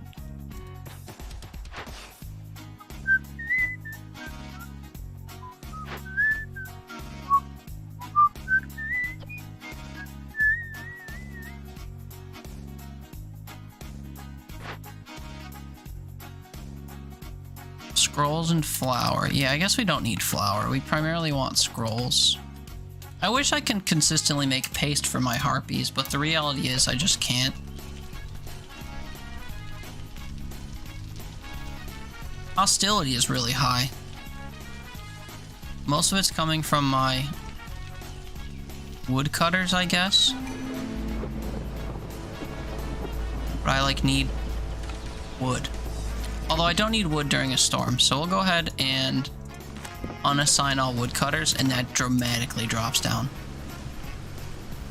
Just crazy. Okay, wait. I can finally do this and this. And now I can pick new things to do. Fulfill your villagers' need for eating pie and biscuits 50 times. Do my villagers eat pie?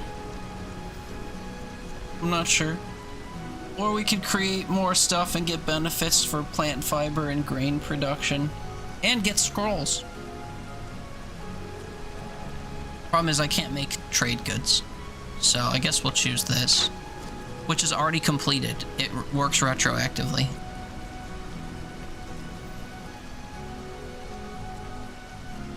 Put down paved roads to get amber tools and pottery, or discover 2 forbidden glades quickly to reduce hostility and get stuff. I'll just do the paved roads. And we won! Look at that. That was easy. Now we up the difficulty and I have a bad time. How long did that take? I don't know, we yapped for a long time. We did all kinds of stuff though. Back to the world map. I fulfilled enough orders for the queen to make her happy and establish a settlement. Oh, and it got me an achievement.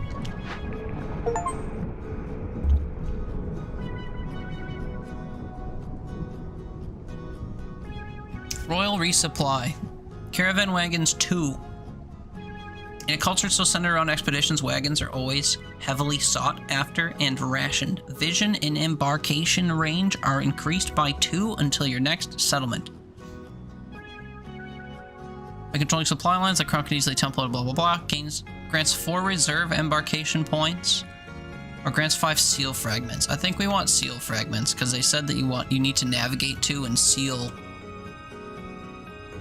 these gates or something. So we're heading this way. There are no gates over this way, actually. I should be paying attention to where the gates are to seal them. So that's my bad. We should pivot and go this way. As far as my feet will carry me. I can go all the way over here. Yeah, let's do that. Da da da da da da da da. Okay, we're gonna up the difficulty to Pioneer. I don't know if I'm gonna regret this.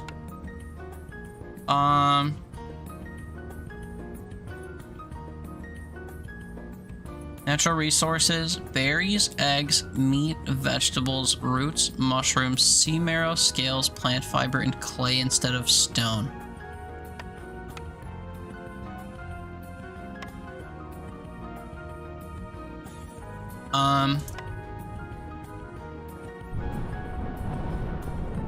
Berries, dye, leather, and villagers, or insects, fish, dew, and algae. I don't really like starting with stuff that I can't naturally get again, because I keep thinking that I like have it because I can get it. We'll start with this because it has the berries, I guess. Having villagers early on is helpful, but we're already going to start with 8. No, who am I kidding? We'll get more. And then what else spawns here? Eggs and roots and wood. I guess we'll just take the wood for fuel purposes early on, and then I'll just make it a point to get food. And this can be called Frog Marsh, because we love frogs.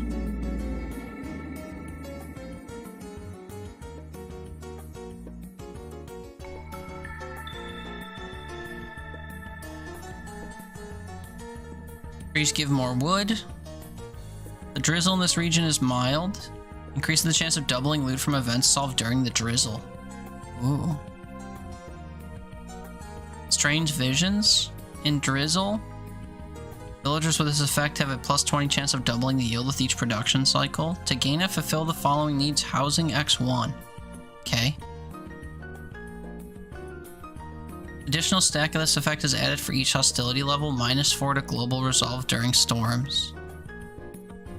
Resources you sacrifice in the hearth burn quicker. Villagers with this effect move slower. To prevent it, fulfill the following needs. Clothing X1. Okay, we need to produce cloaks again, I guess. And then Rot from the Sky. Rain smells like blight rot. Global food production is slowed by 15% for each hostility level. Last time we didn't even get hostility 1. Oh, equal or active from hostility 2. Okay, so by default we just get the looming darkness effect. I see. I don't think I have the ability to increase my hearth level. Can I? I guess we'll find out. So, in order to do the first one, well, we start the same way all the time. We make an H-shaped path around our monument thing here.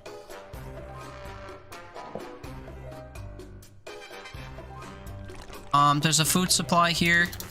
We send trappers to get it. There's some resources here. Send people to get it. We need to cut into the forest. There's some small glades this way early on. So we will make, where is it? Woodcutters camps. Let our woodcutters go that way.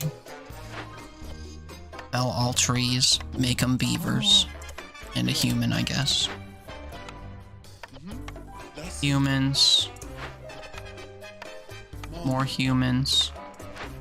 Here we want a harpy. By default, there is one there. That's good. What else do we want right away? I want to place a park. Somewhere kind of out of the way. Maybe right here. And then I want housing as well. That's kind of where all my wood is going to go up front, which is not great, but it is good long term. And we have 13 people to house, and this will cover 15, so that'll be good.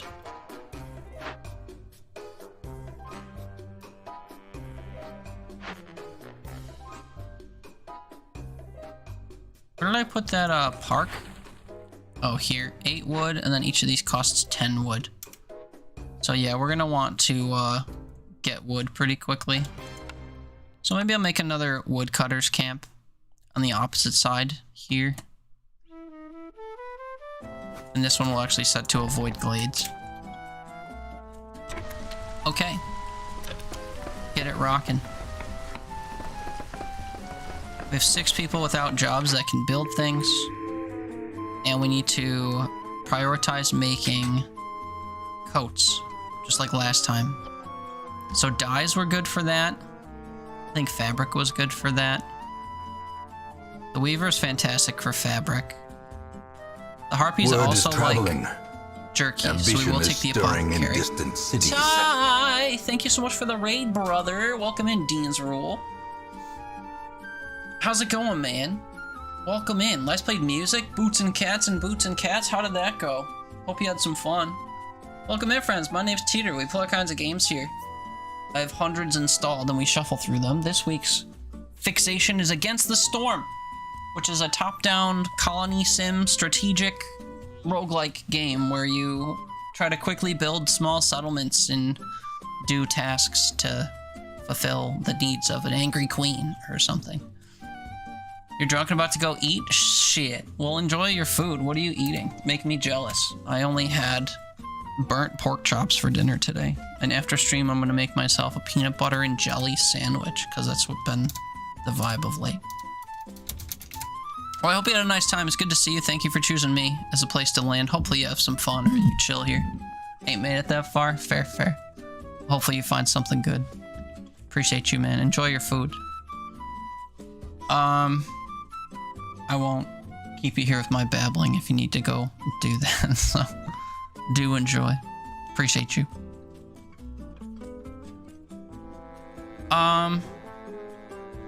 Plantations kind of carried us last time, so we'll grab Plantation. We do get the Weaver again, which will help us make fabric on the cheap. Now, one thing I didn't get was the ability to outright make coats, which kind of sucks, but that's okay.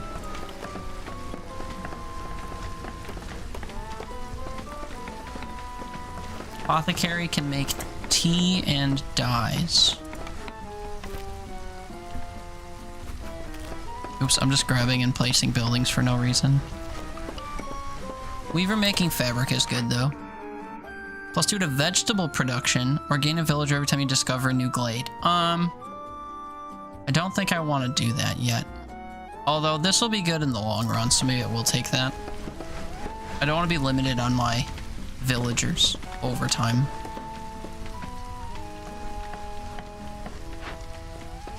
We have to get these woodcutter camps built and serviced. Everyone's fucking zooming. Alright, what does the queen want? Make a trading post and deliver 5 amber. I don't think I have access to a trading post. So deliver wood to get parts and villagers? Sure. Do I have the ability to make a trading post and I just have never noticed? Oh shit, I do. Well, that's one way to find out.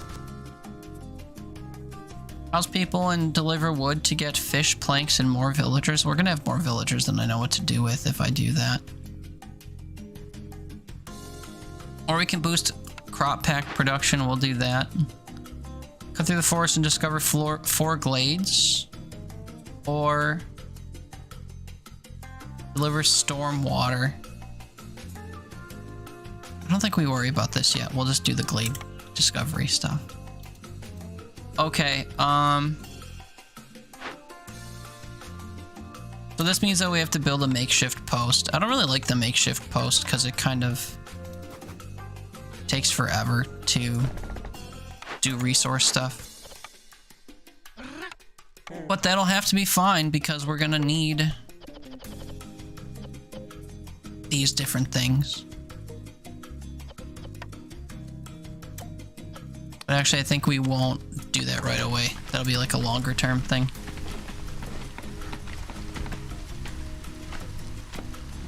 We're just letting the people do their thing. Cut some trees, gather some stuff. I guess I'll assign another human to help gather here.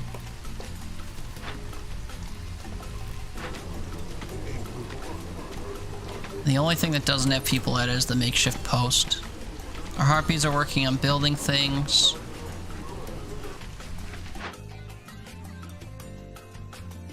And then, yeah, once we get 38 wood and deliver it, now we get new villagers. So I guess that means we can make yet another woodcutter's camp. Because the more places we chop through, the better, I think. We'll just put this one over here for now. I can't dismantle them later and get the resources back. And we'll slap some harpies in here.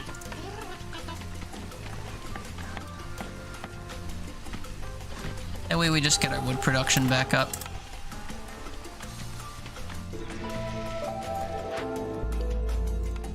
We'll start discovering glades. And produce flour, scrolls, and paste. Ale, incense, and stuff. I think we go with the rain mill again. The rain mill served us very well last time.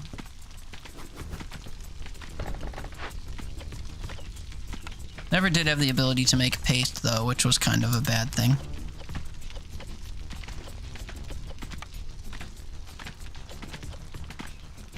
I guess we'll pause the building of this for now. I need a crude workshop to start producing resources, I'm realizing. Where's that? There you go, crude workstation. This basically lets you make planks and stuff, just at a very, very shit rate.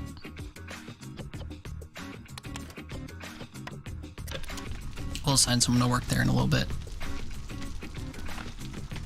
Right now, I just want to chop a bunch of trees down as soon as possible. Start getting us into nearby glades. Which means I should probably set these to fell all trees instead of avoiding glades. Don't be choosy. No gathering nodes at the harvester's camp, so we'll deactivate it.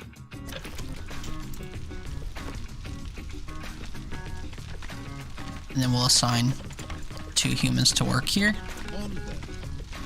Put a limit on stuff. We'll just make a limit of 30 planks, 30 fabric, and 30 brick to start. That feels kind of like a safe threshold. So we don't overproduce and waste like wood and stuff. And then, yeah, we just have to discover glades and figure out how to make crop packets, which will come through discovering these various resources with forager camps. I'll speed up time to triple instead of double. It's because we are waiting to branch into other areas and not exactly expediting that.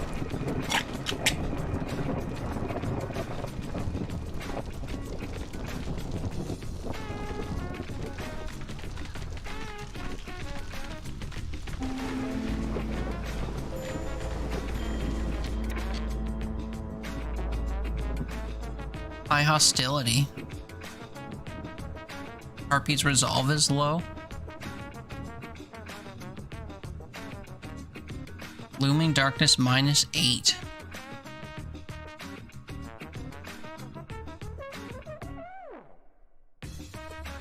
Why is it -8? Oh, because we're at hostility level 1. Okay, I do have to halt my woodcutters then. And they only lose 4. I guess we're just kind of riding the storm out then.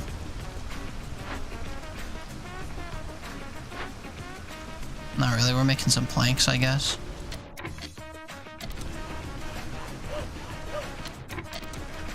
But the woodcutters have to wait the storm out, unfortunately. A bit of a waste.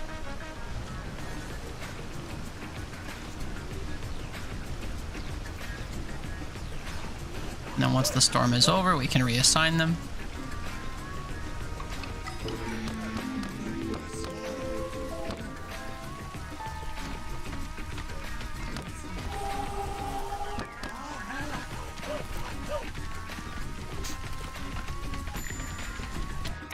Use a cornerstone. These are just passive boosts. Change routes spread across the land. Wood production is increased by 1, but harvesting and planting are slower. Or completing Forbidden Glade events reduce hostility gained from dangerous and forbidden glades by 3, small glades by 2, and this is retroactive. I just like reducing hostility in general. A beaver and more humans and resources I don't really need. Or 2 more harpies and the resources I can use. We'll take the harpies, I guess. Especially because those resources, I think... Oh no, that was pottery.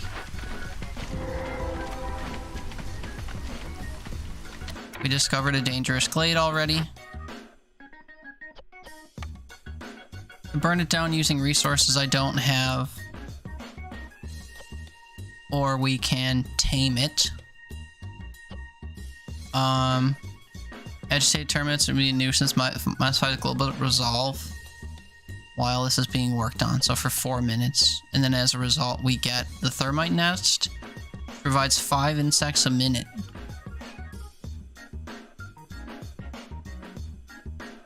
+2 to clay production.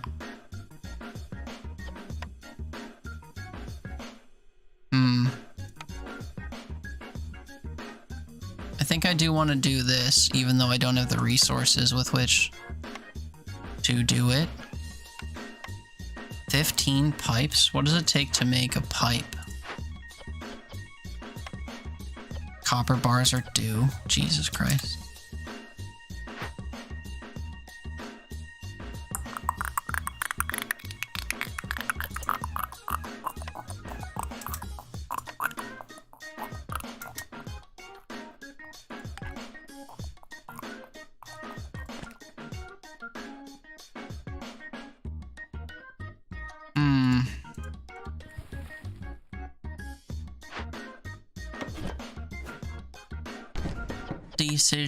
Decision.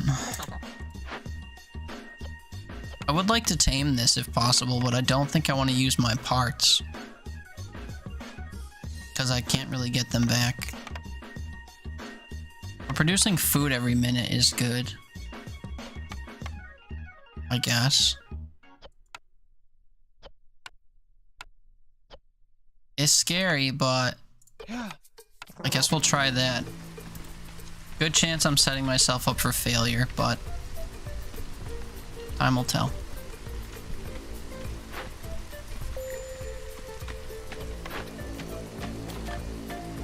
And I forgot to tell them to investigate this.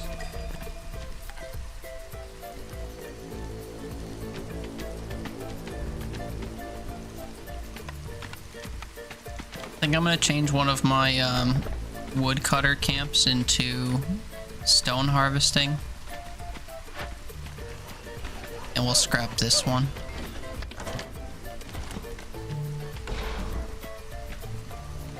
And then we'll assign some of the resources here.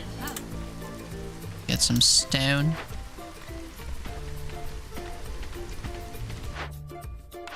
New orders to do.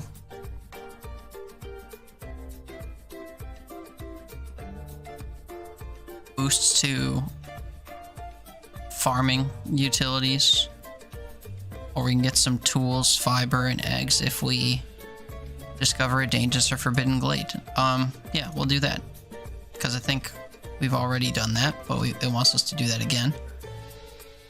Have at least 2 hearts upgraded to encampment level 1 to get coats and boost to builders, or boost human resolve to make coat production better. I'm gonna want to do that just like last time. Problem is we have to actually start producing coats. It's not a guaranteed event.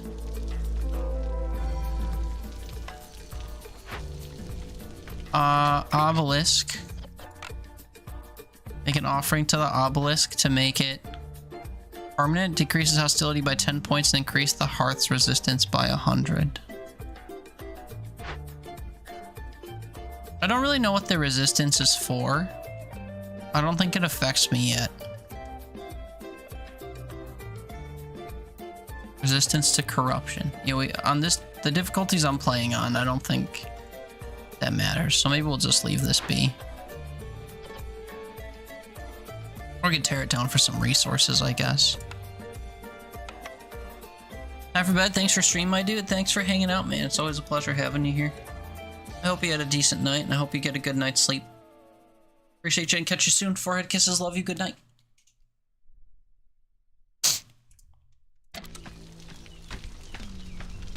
I have 2 idling harpies. This is going to be done in 20 seconds. Then our global resolve will go back up by 5, thankfully. So now this is just passively going to generate 5 insects per minute, which is lovely.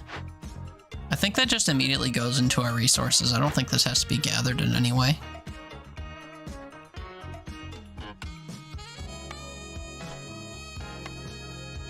And then I think I would like to break this open, but I don't know if we can actually get these resources on this map. So we'll leave that be for now.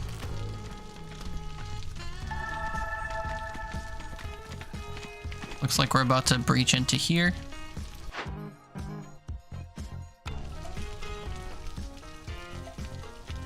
Which will help fulfill an order that we have.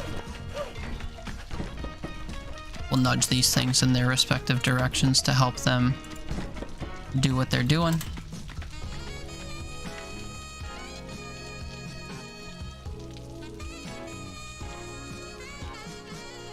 Queen's impatience is rising pretty quickly already.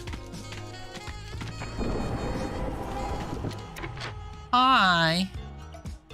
Totem of Denial. Every 12 minutes, the storm duration is doubled, and other seasons are shortened, and it increases the impatience of the queen. We can burn it down using planks to get pottery and stone, or we can try and perform a ritual that makes it a permanent decoration that increases resolve by 3 and counts as 4 harmony things. I can produce tea at the apothecary, maybe. Or scrolls at the rain mill. If I look at my recipe list, scrolls take wood and dye, which I think I'm making at the apothecary. Dye comes from insects, which are now an infinite resource, so this is good. Or we could make tea. Was it tea at the apothecary? Using dye, which we can produce, and rainwater, which I'm not capturing. Okay, so I think we need to build the apothecary and produce scrolls at the rain mill. How many? I don't know. 30 sounds safe. A safe limit. And then yeah, we need to build an apothecary.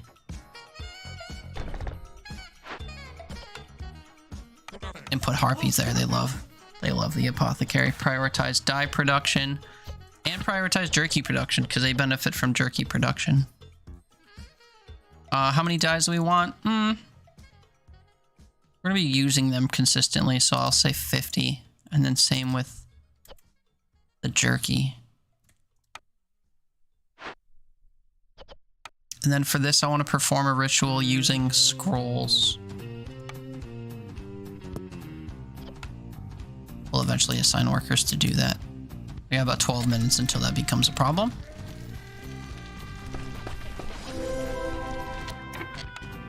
Got some resources here. some clay that we can harvest, or I can bring my dormant gatherers camp over here. Oh, wait, did I just build a new one? I didn't want to build a new one. Thought I had one. Oh, because I do. It's working on gathering meat. Okay, so once this is empty, we slap it up there. Easy.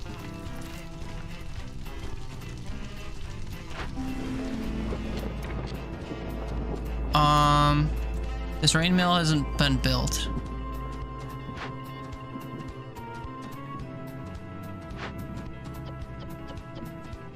I need to build the rain mill. Unpause.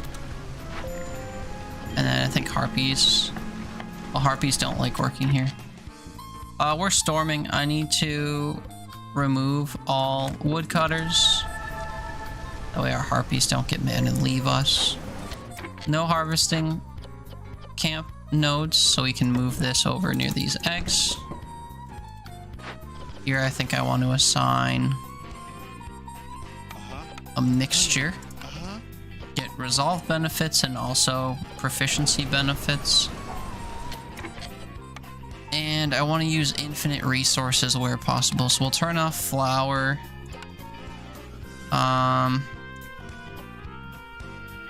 We'll prioritize scrolls using wood primarily and dyes.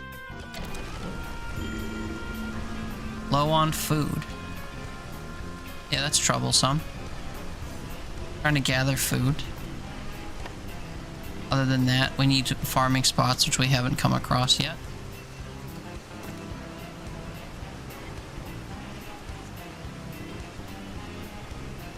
Our orders looking like... Oh, there's ones that we can deliver. That'll give us a sudden influx of goods. And also it lets us... nothing to do near Harvester Camp. Oh, that's this. Looks like that's true. We'll deactivate this for now. Might even benefit from deleting it entirely. Produce biscuits and pies. That's good for our humans, beavers. Biscuits, skewers, and porridge. Skewers and biscuits and porridge are good for humans. Pink tree lets us produce dye more efficiently and ale.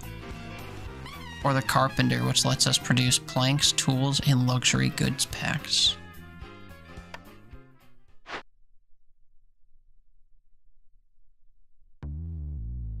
Boosting the benefit of our humans is pretty important, I guess. So biscuits and porridge wouldn't be a really bad thing. And then yeah, we want coats productions, but unfortunately we're not seeing that as an option. So I guess the biscuits and porridge location would be good. How efficient is our dye right now? It's a 2. I can settle for a 2. Let's get some food production going. Still see no ability to make coats, unfortunately. Grow vegetables. Gather herbs, berries, and mushrooms of a better degree. Or, pardon me, more efficiently make planks. I'm not too worried about that. I think we re-roll this in hopes of coat production. There it is, the clothier. Easiest pick of my life. Thank you for the $0 reroll.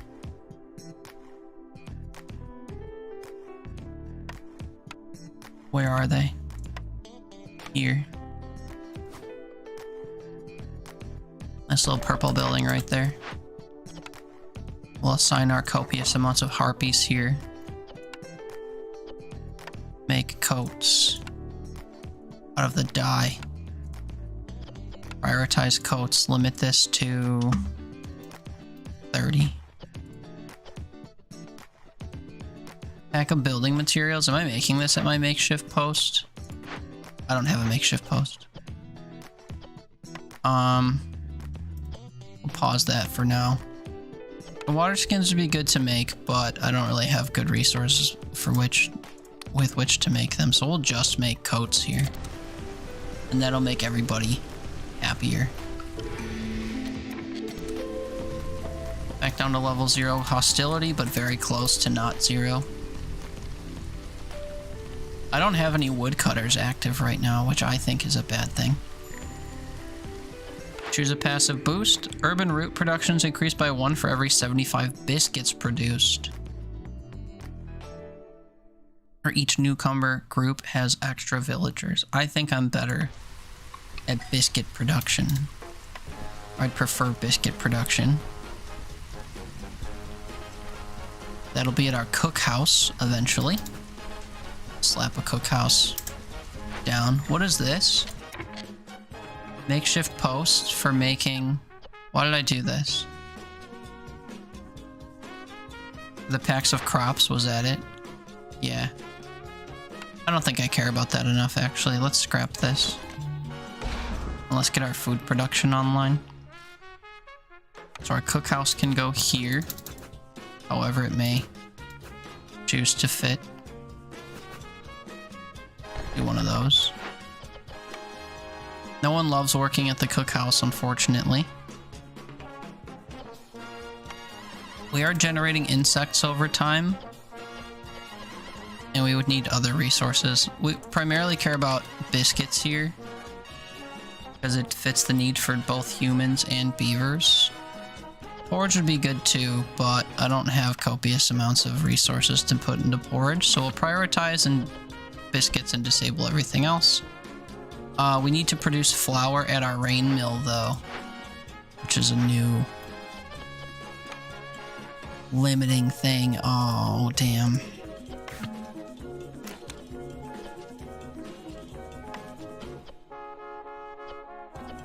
Foraging, herbalists, and yeah.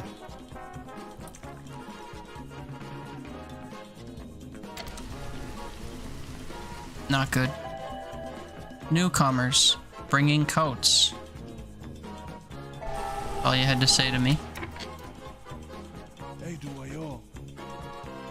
We have beavers now, so we can put them at the woodcutters' camps, I guess. Oh wait, shit, we have to still do this totem thing.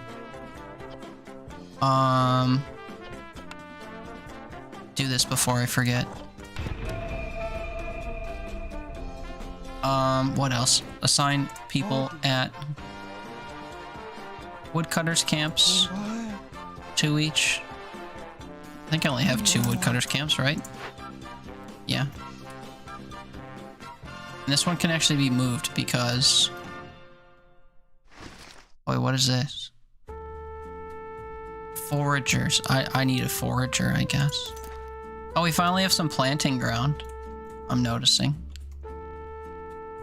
Their biscuits are hard track. What is hard tack? What does that mean?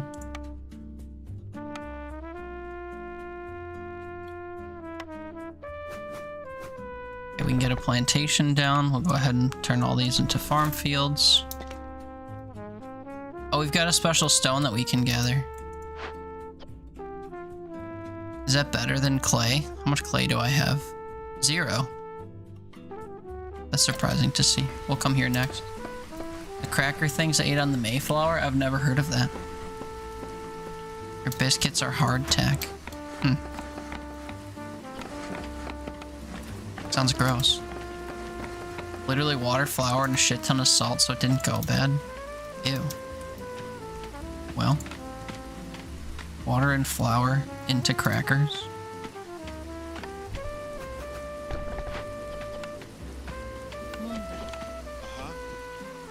Type of snack right there. Give me some ranch. Oh yeah.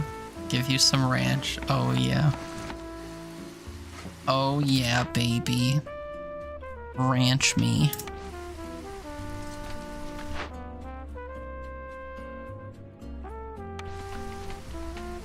Wait, I don't think grain appears on this map, does it?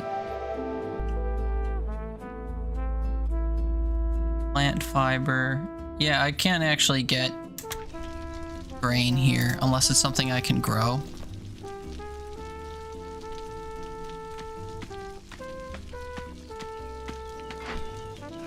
I'm sorry, I thought I moved this woodcutter's camp somewhere. Did I not?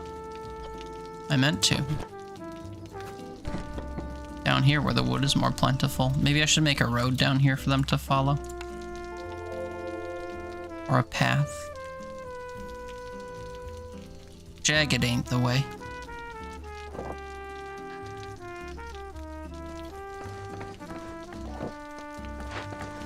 This is complete. Means I could have just moved it.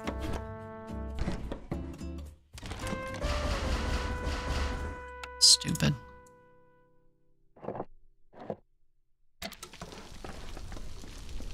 Okay, we have a ton of people without houses. That's a problem. What's my wood production like? 371. Okay, we could stand to make more housing.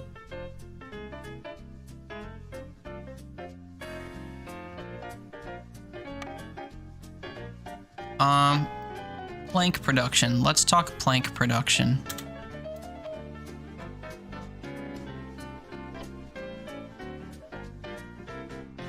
Crude workstation. 8 wood to make 2 planks. So to make housing, big shelter requires 4 planks. That's 16 wood. Or 2 shelters, which is 20 wood. It's more efficient even with this to make big shelters. Show me the crude workstation. I've already lost it. Oh, there it is. It's in the trees. Hi. Can you produce planks for now so I can make houses? New jobs to do. If I make this, villagers are faster and we get stuff. This is an easy take. Will your need for religion 60 times? That's possible later, maybe.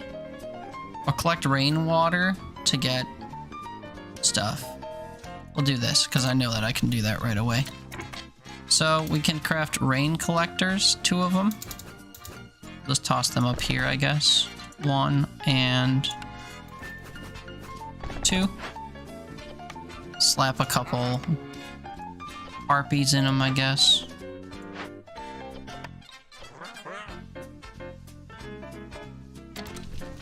And that'll work itself out over time. Got woodcutters cutting wood. Don't have anyone working here. I'd prefer humans to work here. So we'll replace a stone cutter with a human. Or with a harpy and snag a human.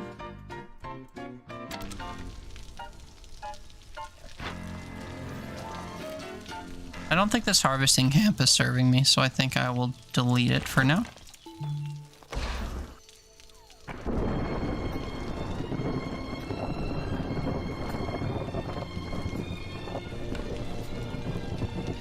And then we'll plan to make some big shelters.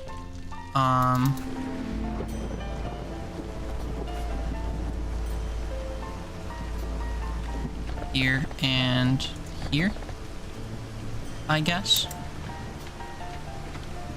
Hostility level 1. We're okay with that, I think. Continue chopping through the storm.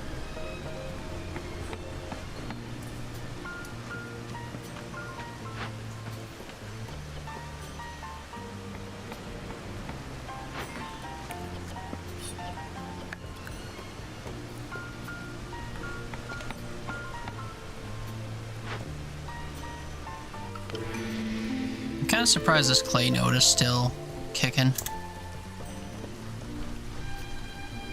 Okay, what's new? We get a passive. Global production speed's faster, but traders arrive slower. I don't think I care for traders. We'll go ahead and improve our production speeds. No gathering nodes near Trapper's Camp. Are there more nodes to find? There's 1 meat node, I guess. Food's important enough to let them have at it.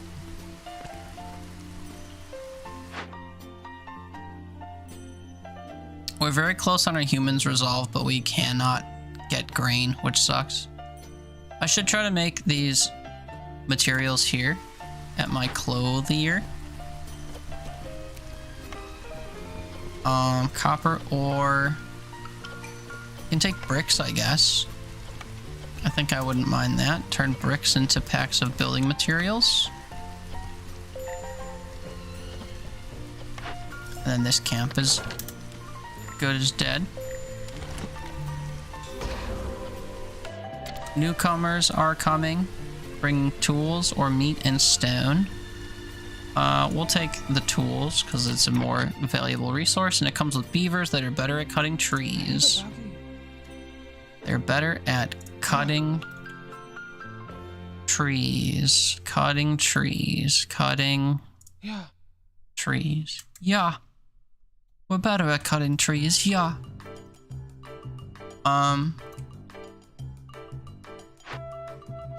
Nothing for the stone cutters to do, so we move them toward more stone.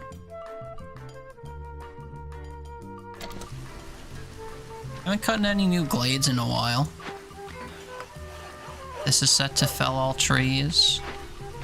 As is this, it's just not like against glades, so we'll plop it up here. Should get us into this small glade next, I guess. Make a small forager camp, I guess, to get this stuff, or we can see what we can make here. The ability to plant and harvest grain would be welcomed, but luxury and education.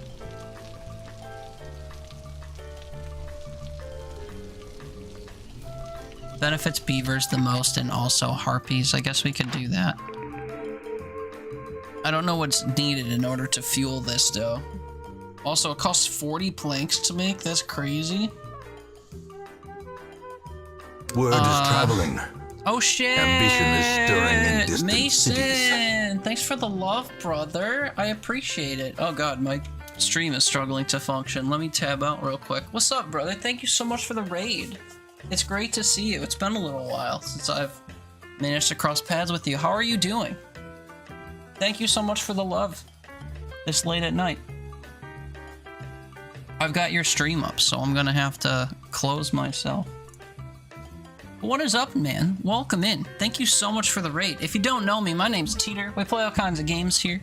Tonight we're playing something called Against the Storm, which is a top-down colony sim thing where you try to fulfill tasks and appease an Angie forest queen as you, I don't know, do tasks and help your civilization survive. It's pretty nerdy, but I've been vibing with it.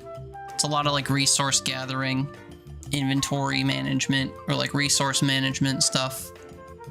And it's, I don't know, I think it's fun. I don't know how easy it is to understand. I haven't really had any viewer commentary saying that it's fun or not or whatever, but anyway, that's what we're playing tonight. How was Repo?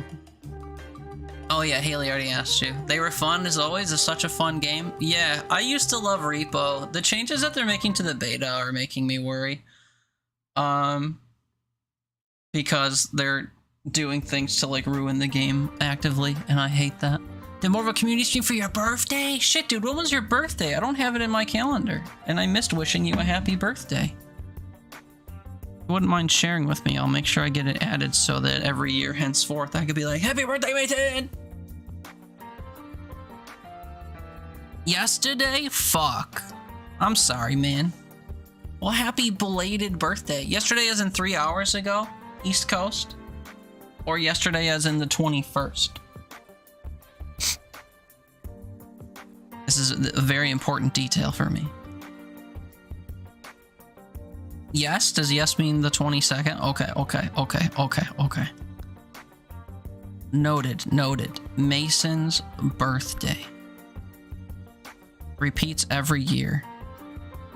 It better. Save. Fuck, man, I'm sorry I missed it. I hope you had a fantastic time. Do you have a full squad for Repo? That always changes things. Also, did you play the beta? I hope you didn't play the beta. I feel like mods are gonna have to keep Repo alive in the wake of the changes that they're making to that game. I have 160 hours played, and since I tried the beta, I've only played maybe like 6 hours. because I'm very scared of the upcoming state of the game.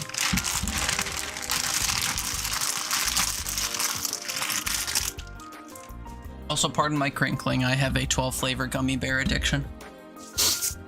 You had 6 total? That's awesome. And you did modded? Oh, so you think it was modded? No, you can have 6 by default. 6 is the max in the vanilla version of the game. There's mods out there that say you can add up to 30 people, but I think it starts bugging out after 10. I think the most I've ever had in a lobby was 8, and that was pretty wild. But then we used other mods to like share upgrades and stuff so that we didn't go broke. Good times though. Glad to hear you had fun. I hope you had a good birthday overall. Gotta hop off and get yourself ready for bed. Yeah, it's a late one, isn't it? Well, thanks for coming on by, man. It was great to see you. I'm glad to hear you had a nice time doing some birthday festivities. I hope you have a good sleep and a good tomorrow. And I appreciate you. Forehead kisses, love you, good night, and thank you again for the raid.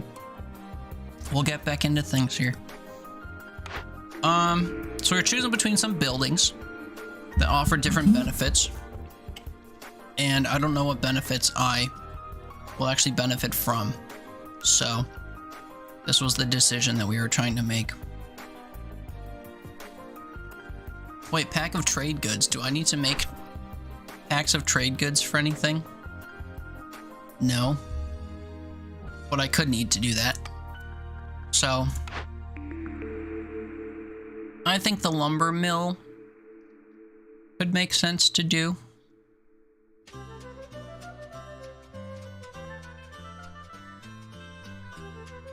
Although being able to make ale efficiently is also very useful. Or oh no, we were gonna do the luxury and education thing. It's just so expensive to make that it scares me. But this is kind of a necessary thing long term.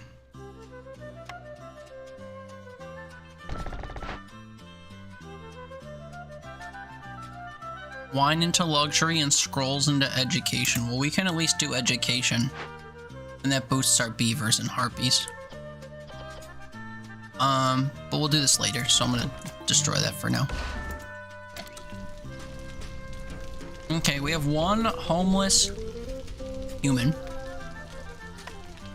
I guess I'll spend some wood to make some basic shelters.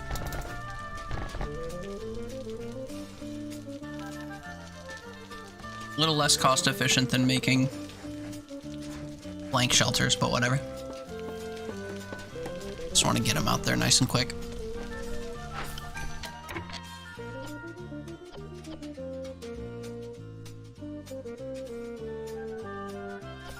Okay, my rain mill needs to produce flour using grain, algae, roots, or mushrooms, which sucks.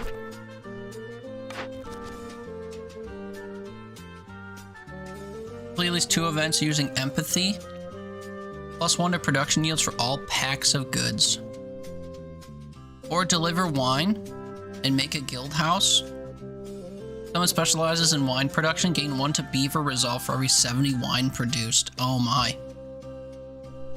Okay, now I regret not getting something to produce wine. We're gonna do this because I already spec'd into the guild house.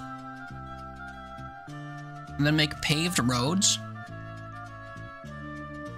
Amber tools and pottery. Or gain additional grains and fiber every yield.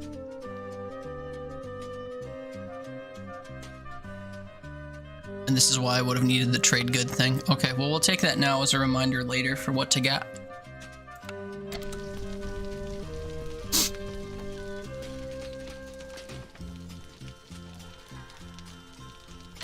I have a lot of dormant workers. Oh, too far from a hearth. Fuck. You're so real for that. I changed my mind. And by that I mean the game told me I need to move it. Also in retaliation, we will make 2 big shelters. How about that?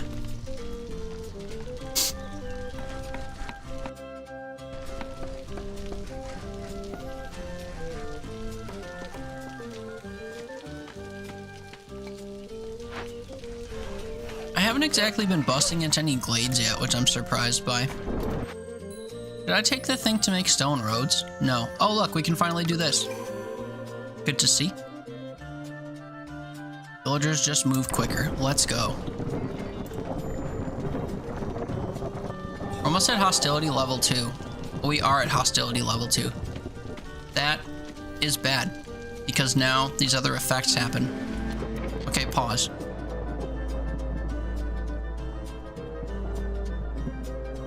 Resources in your hearth burn faster, and your villagers are slow. If they're not wearing clothes. So we have to unassign our woodcutters 100%. And disable 2 of these effects.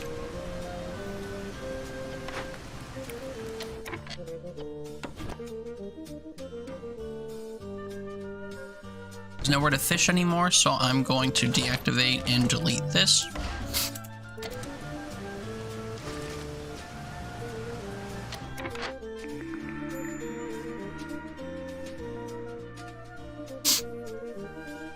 Leisure and luxury.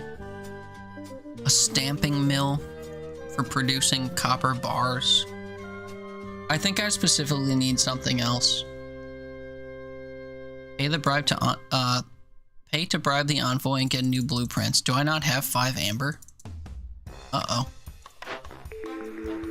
Okay, we'll sit on that for now. I guess I can try to get my makeshift posts, or get a makeshift post to make those crop thingies.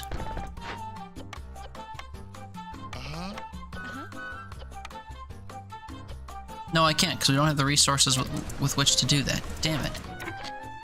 This is why I deleted it the first time. My hands are feeling pretty tied this time around. I think I need to discover more glades in order to get things done. Or I need to boost the resolve of like my harpies and stuff so that we start passively generating stuff. Can my weaver make boots? Ooh. Can. So I think we build a weaver now. And the harpies love working here, so we'll let them.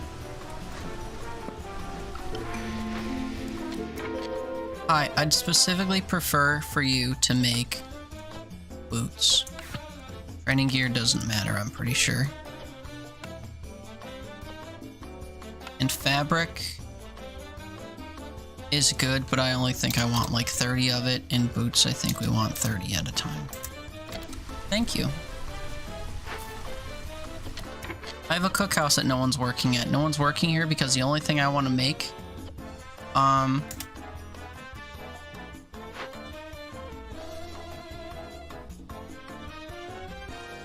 the only thing I want to make is, not something I can make, as it turns out.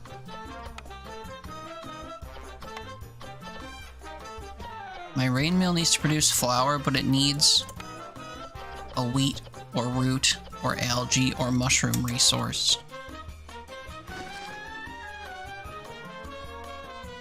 And I'm not sure if any of those are available here. Roots are. And mushrooms are, apparently.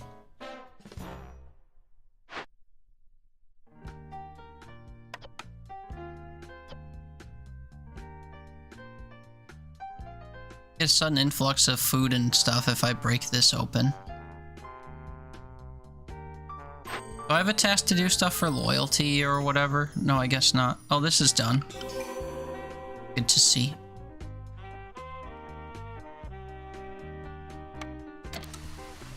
Yeah, not being able to, produce wheat kind of sucks. Gain reed and clay for each discovered glade. We haven't discovered too many glades yet, so I guess I'll take that.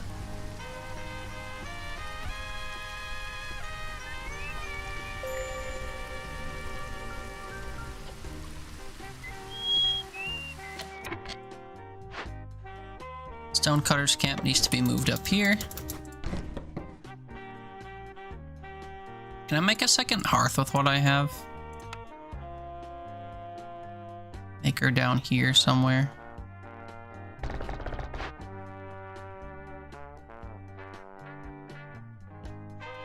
I need to produce bricks, it looks like. Also, we need to nab a harpy from somewhere. Moraine collector. Toss that in there.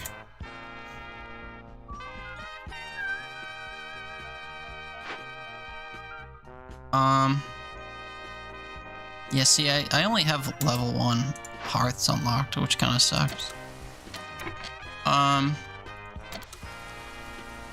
The reason we're doing this is to boost or lower our hostility so I can get more woodcutters out.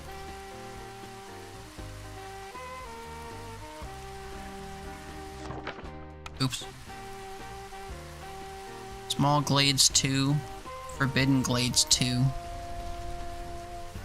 I intend to discover more, which is going to add to those numbers. 15 and 8 is pretty brutal.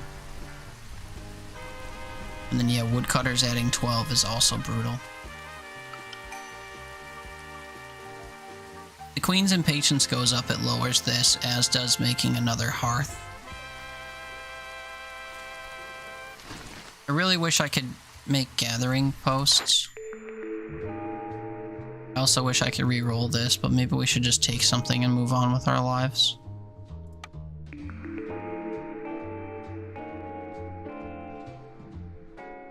Oh, hey, here we go. Wine production. Oh, and grain production. Oh, God.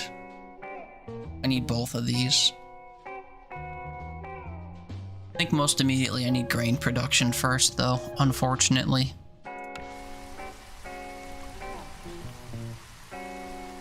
I also need farmland on which to use it, but I'll plop it here. Newcomers are waiting.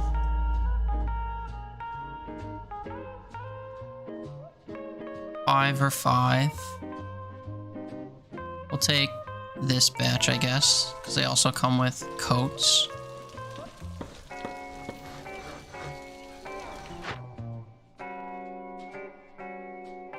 It might be time to try to consider making the guild house.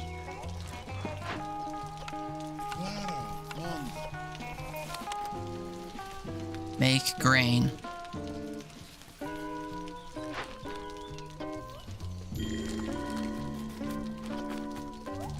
Low on food. Yeah, that's because we have too many townsfolk.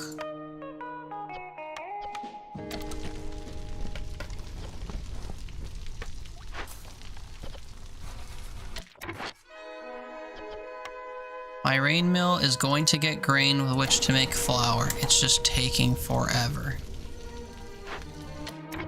We need to assign beaver at woodcutting camps. I don't care that it's going to add to my hostility.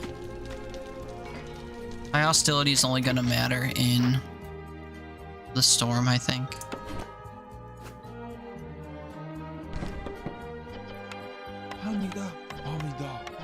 So hack away at this forest.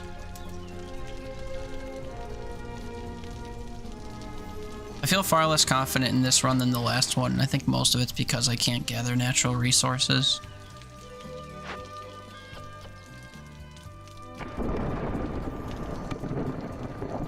I think I'm going to assign some people to break this open, though, to get the berries inside, as well as the ancient tablets. Those are good. A glade with new people and some new stones to chop. Can I move this so that it affects both groups?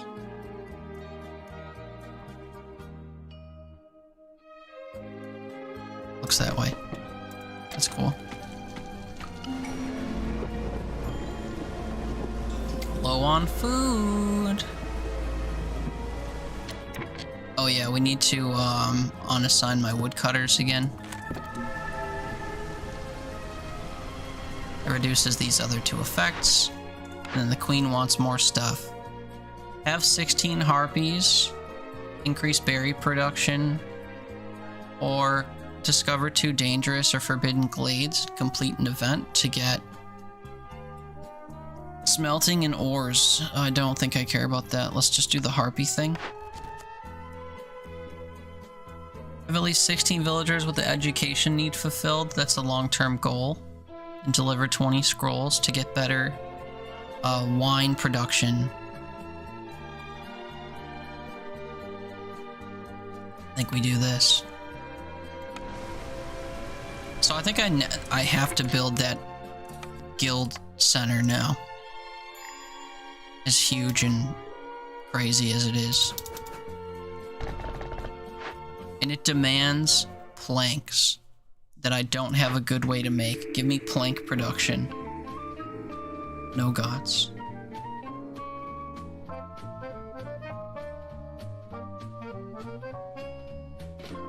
Tincture allows me to make wine. Is there a better way to make wine that I can reliably see? I think the answer is probably no.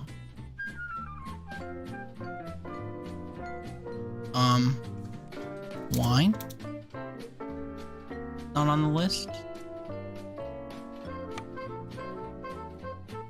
Oh yeah, because I can't do it yet. So maybe that's why. Oh, here we go. Celery, cannery, alchemist's hut, tinctury. I think we just take the tinctury and call it a day.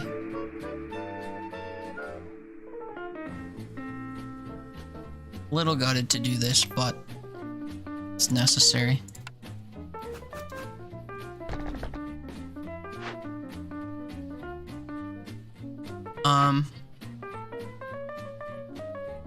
So where am I making dye from right now? An apothecary? I don't think I have an apothecary built. That was last time. Oh, I do have an apothecary built. Right here. Making dye. Okay, well, we pause you. 4 to 10 turns into 3 to 10. And then we need to make wine as well. Pause ale.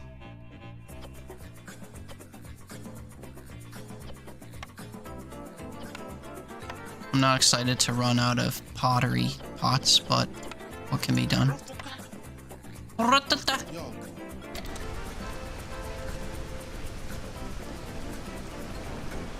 So we're in a storm. We've got our woodcutters chilling.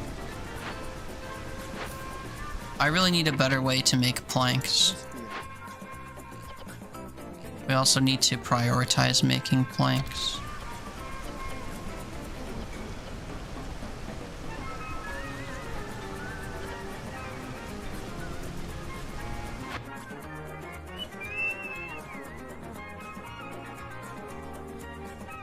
Because, yeah, once I get this guild house made, and we start producing wine, we should get 2 of those different orders done, which will be good.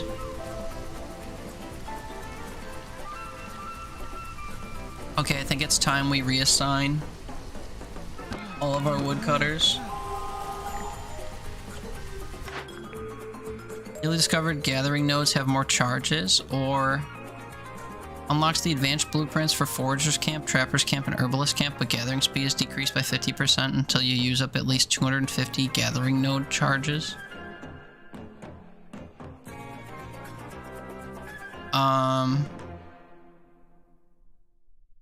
This seems awful.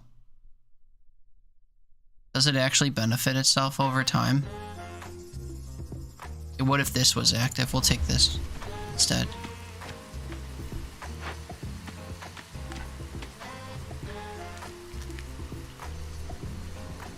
Am I still kind of low on food? It looks that way, so I guess I'll have to set up another gathering thing. And just assign whoever to it.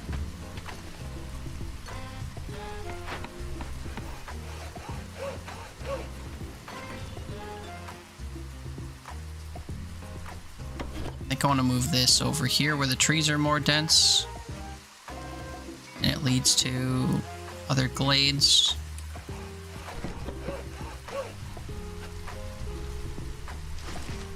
Still no ability to gather half of the stuff that's on the map, unfortunately.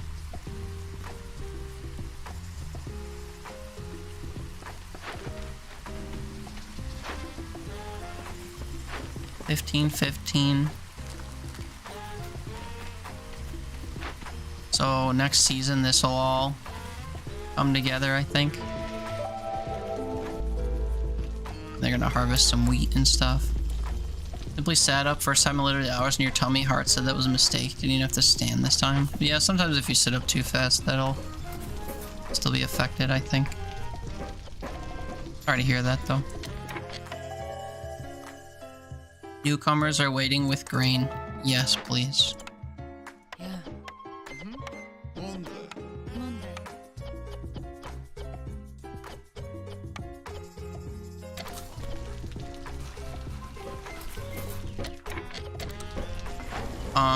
Flour, grain. Wait, someone's actually, they're making paste. That's something.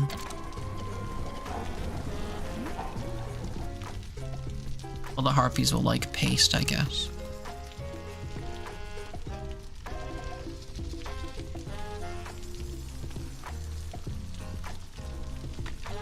Need food. Hot fries are good.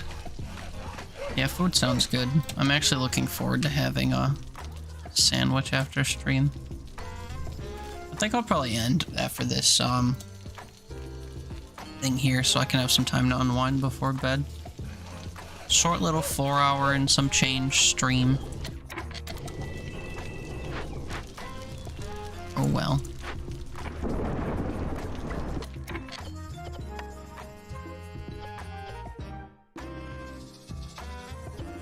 Oh shit, look at all this ale I have. Should have limited this to 50. Same with dyes. I think dye was already limited to 50 though.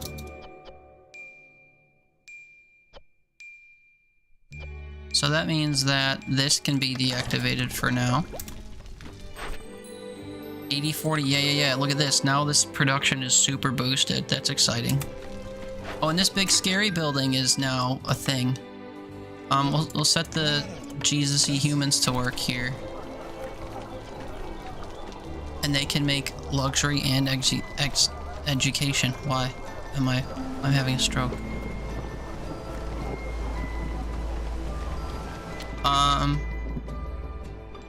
Unassign all woodcutters. Take me back to Hostility 1.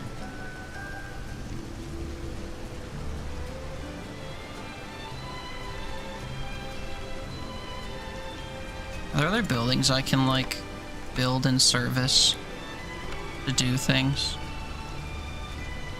Oh, a tavern could be good. Though I lack the bricks to make it. Where's my crude workstation at? Grain mill. Hi, are you making bricks? You could be.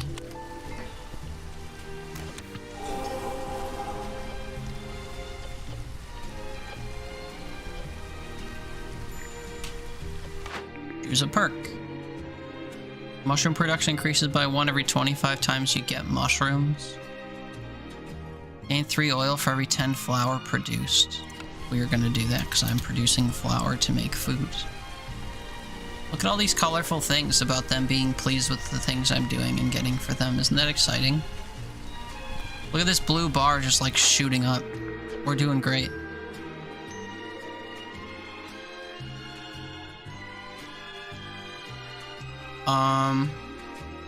I can add religion.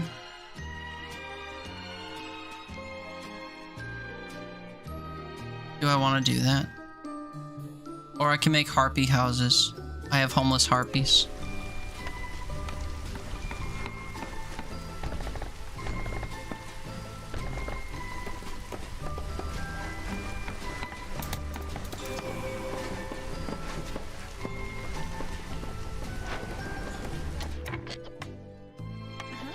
Drunk humans like working at the tavern.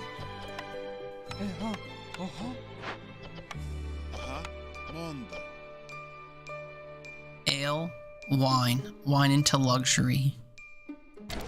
Plus 3 global resolve. Oh man, everyone's happy. Everyone's so happy. No nodes for the trapper camp, so we can turn that off for now. This is just filling right up, dude. 0.97 a minute. I'm just gonna be done with this in a minute's time if things keep going the way they're going. We're just about to win. I don't even have to do anything. 3, 2, 1. Happy victory. Cool. This is the first time I've won on this difficulty. See that? Difficulty multiplier times 1 instead of 0.5. Win a game on Pioneer or higher. That's exciting. Win a game having gained at least 5 reputation points through Resolve. Yeah, I mean, they were all super happy. Cool. Well, that was fun. I honestly didn't think it would be over that quickly. Let's look at this smoldering city because I want to accept all the thingies I've been doing. All the challenges or whatever that the achievements have been for. Again. Maybe this weekend. I need a sandwich and sleep. Where do I unlock hearth upgrades? Is my question. Also, how many levels are on this fucking thing? 20? They say that you could unlock a level 2 hearth somewhere. Essential buildings, human and beaver houses. Wait, this seems huge.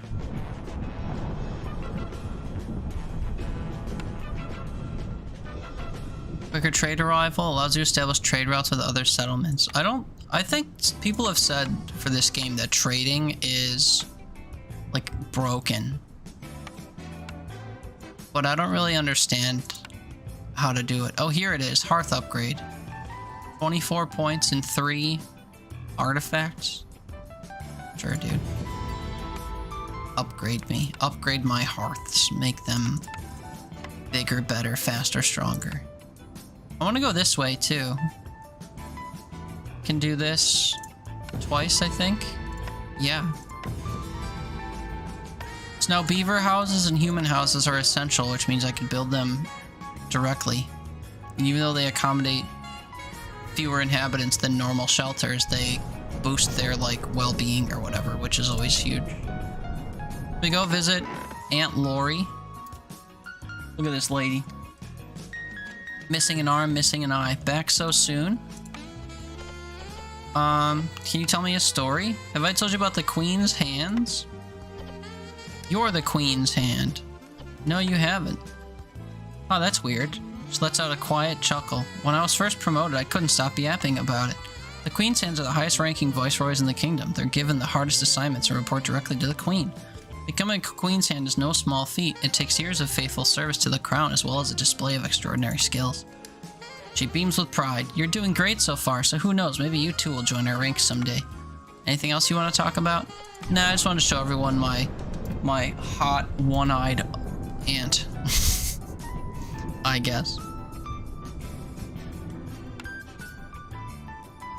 Oh, look at all these stats. Haughty. Hey, look, I've got a 50% win ratio. Let's go. And 4 of them are because I chose to abandon them. Cool. This has been a fun game to start learning, even though I'm bad at it.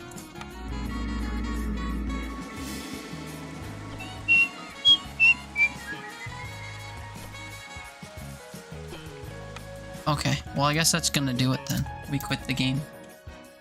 Thanks for hanging out with me tonight. We're gonna go somewhere. We always go somewhere. Where should we go? You can go say hi to Cider Taco, because it's been a little while. Let me just double check if there's anyone else I would like to raid online. I mean, Pidge is on again, but he seems to be shocked that we're raiding him so much, so, we don't have to do that. We'll go say hi to Cider Taco, who is playing The Legend of Zelda Ocarina of Time. I'm personally not a fan of Zelda, but I know a lot of people are. And I'm a big fan of Cider Taco. So, good enough reason to go, in my opinion. Thanks for hanging out with me tonight. We'll be back tomorrow with more stuff, I'm sure. Fortnite is supposed to be on the docket, but we'll see if that actually happens. And then, yeah, this weekend we're going to celebrate my 4-year streaming affiliate anniversary thing. So come on by for that if you want to see all kinds of random games and social stuff. But thanks for hanging out with me. Have a good rest of your night. Get some sleep. Have a good Friday. We'll see you tomorrow, maybe.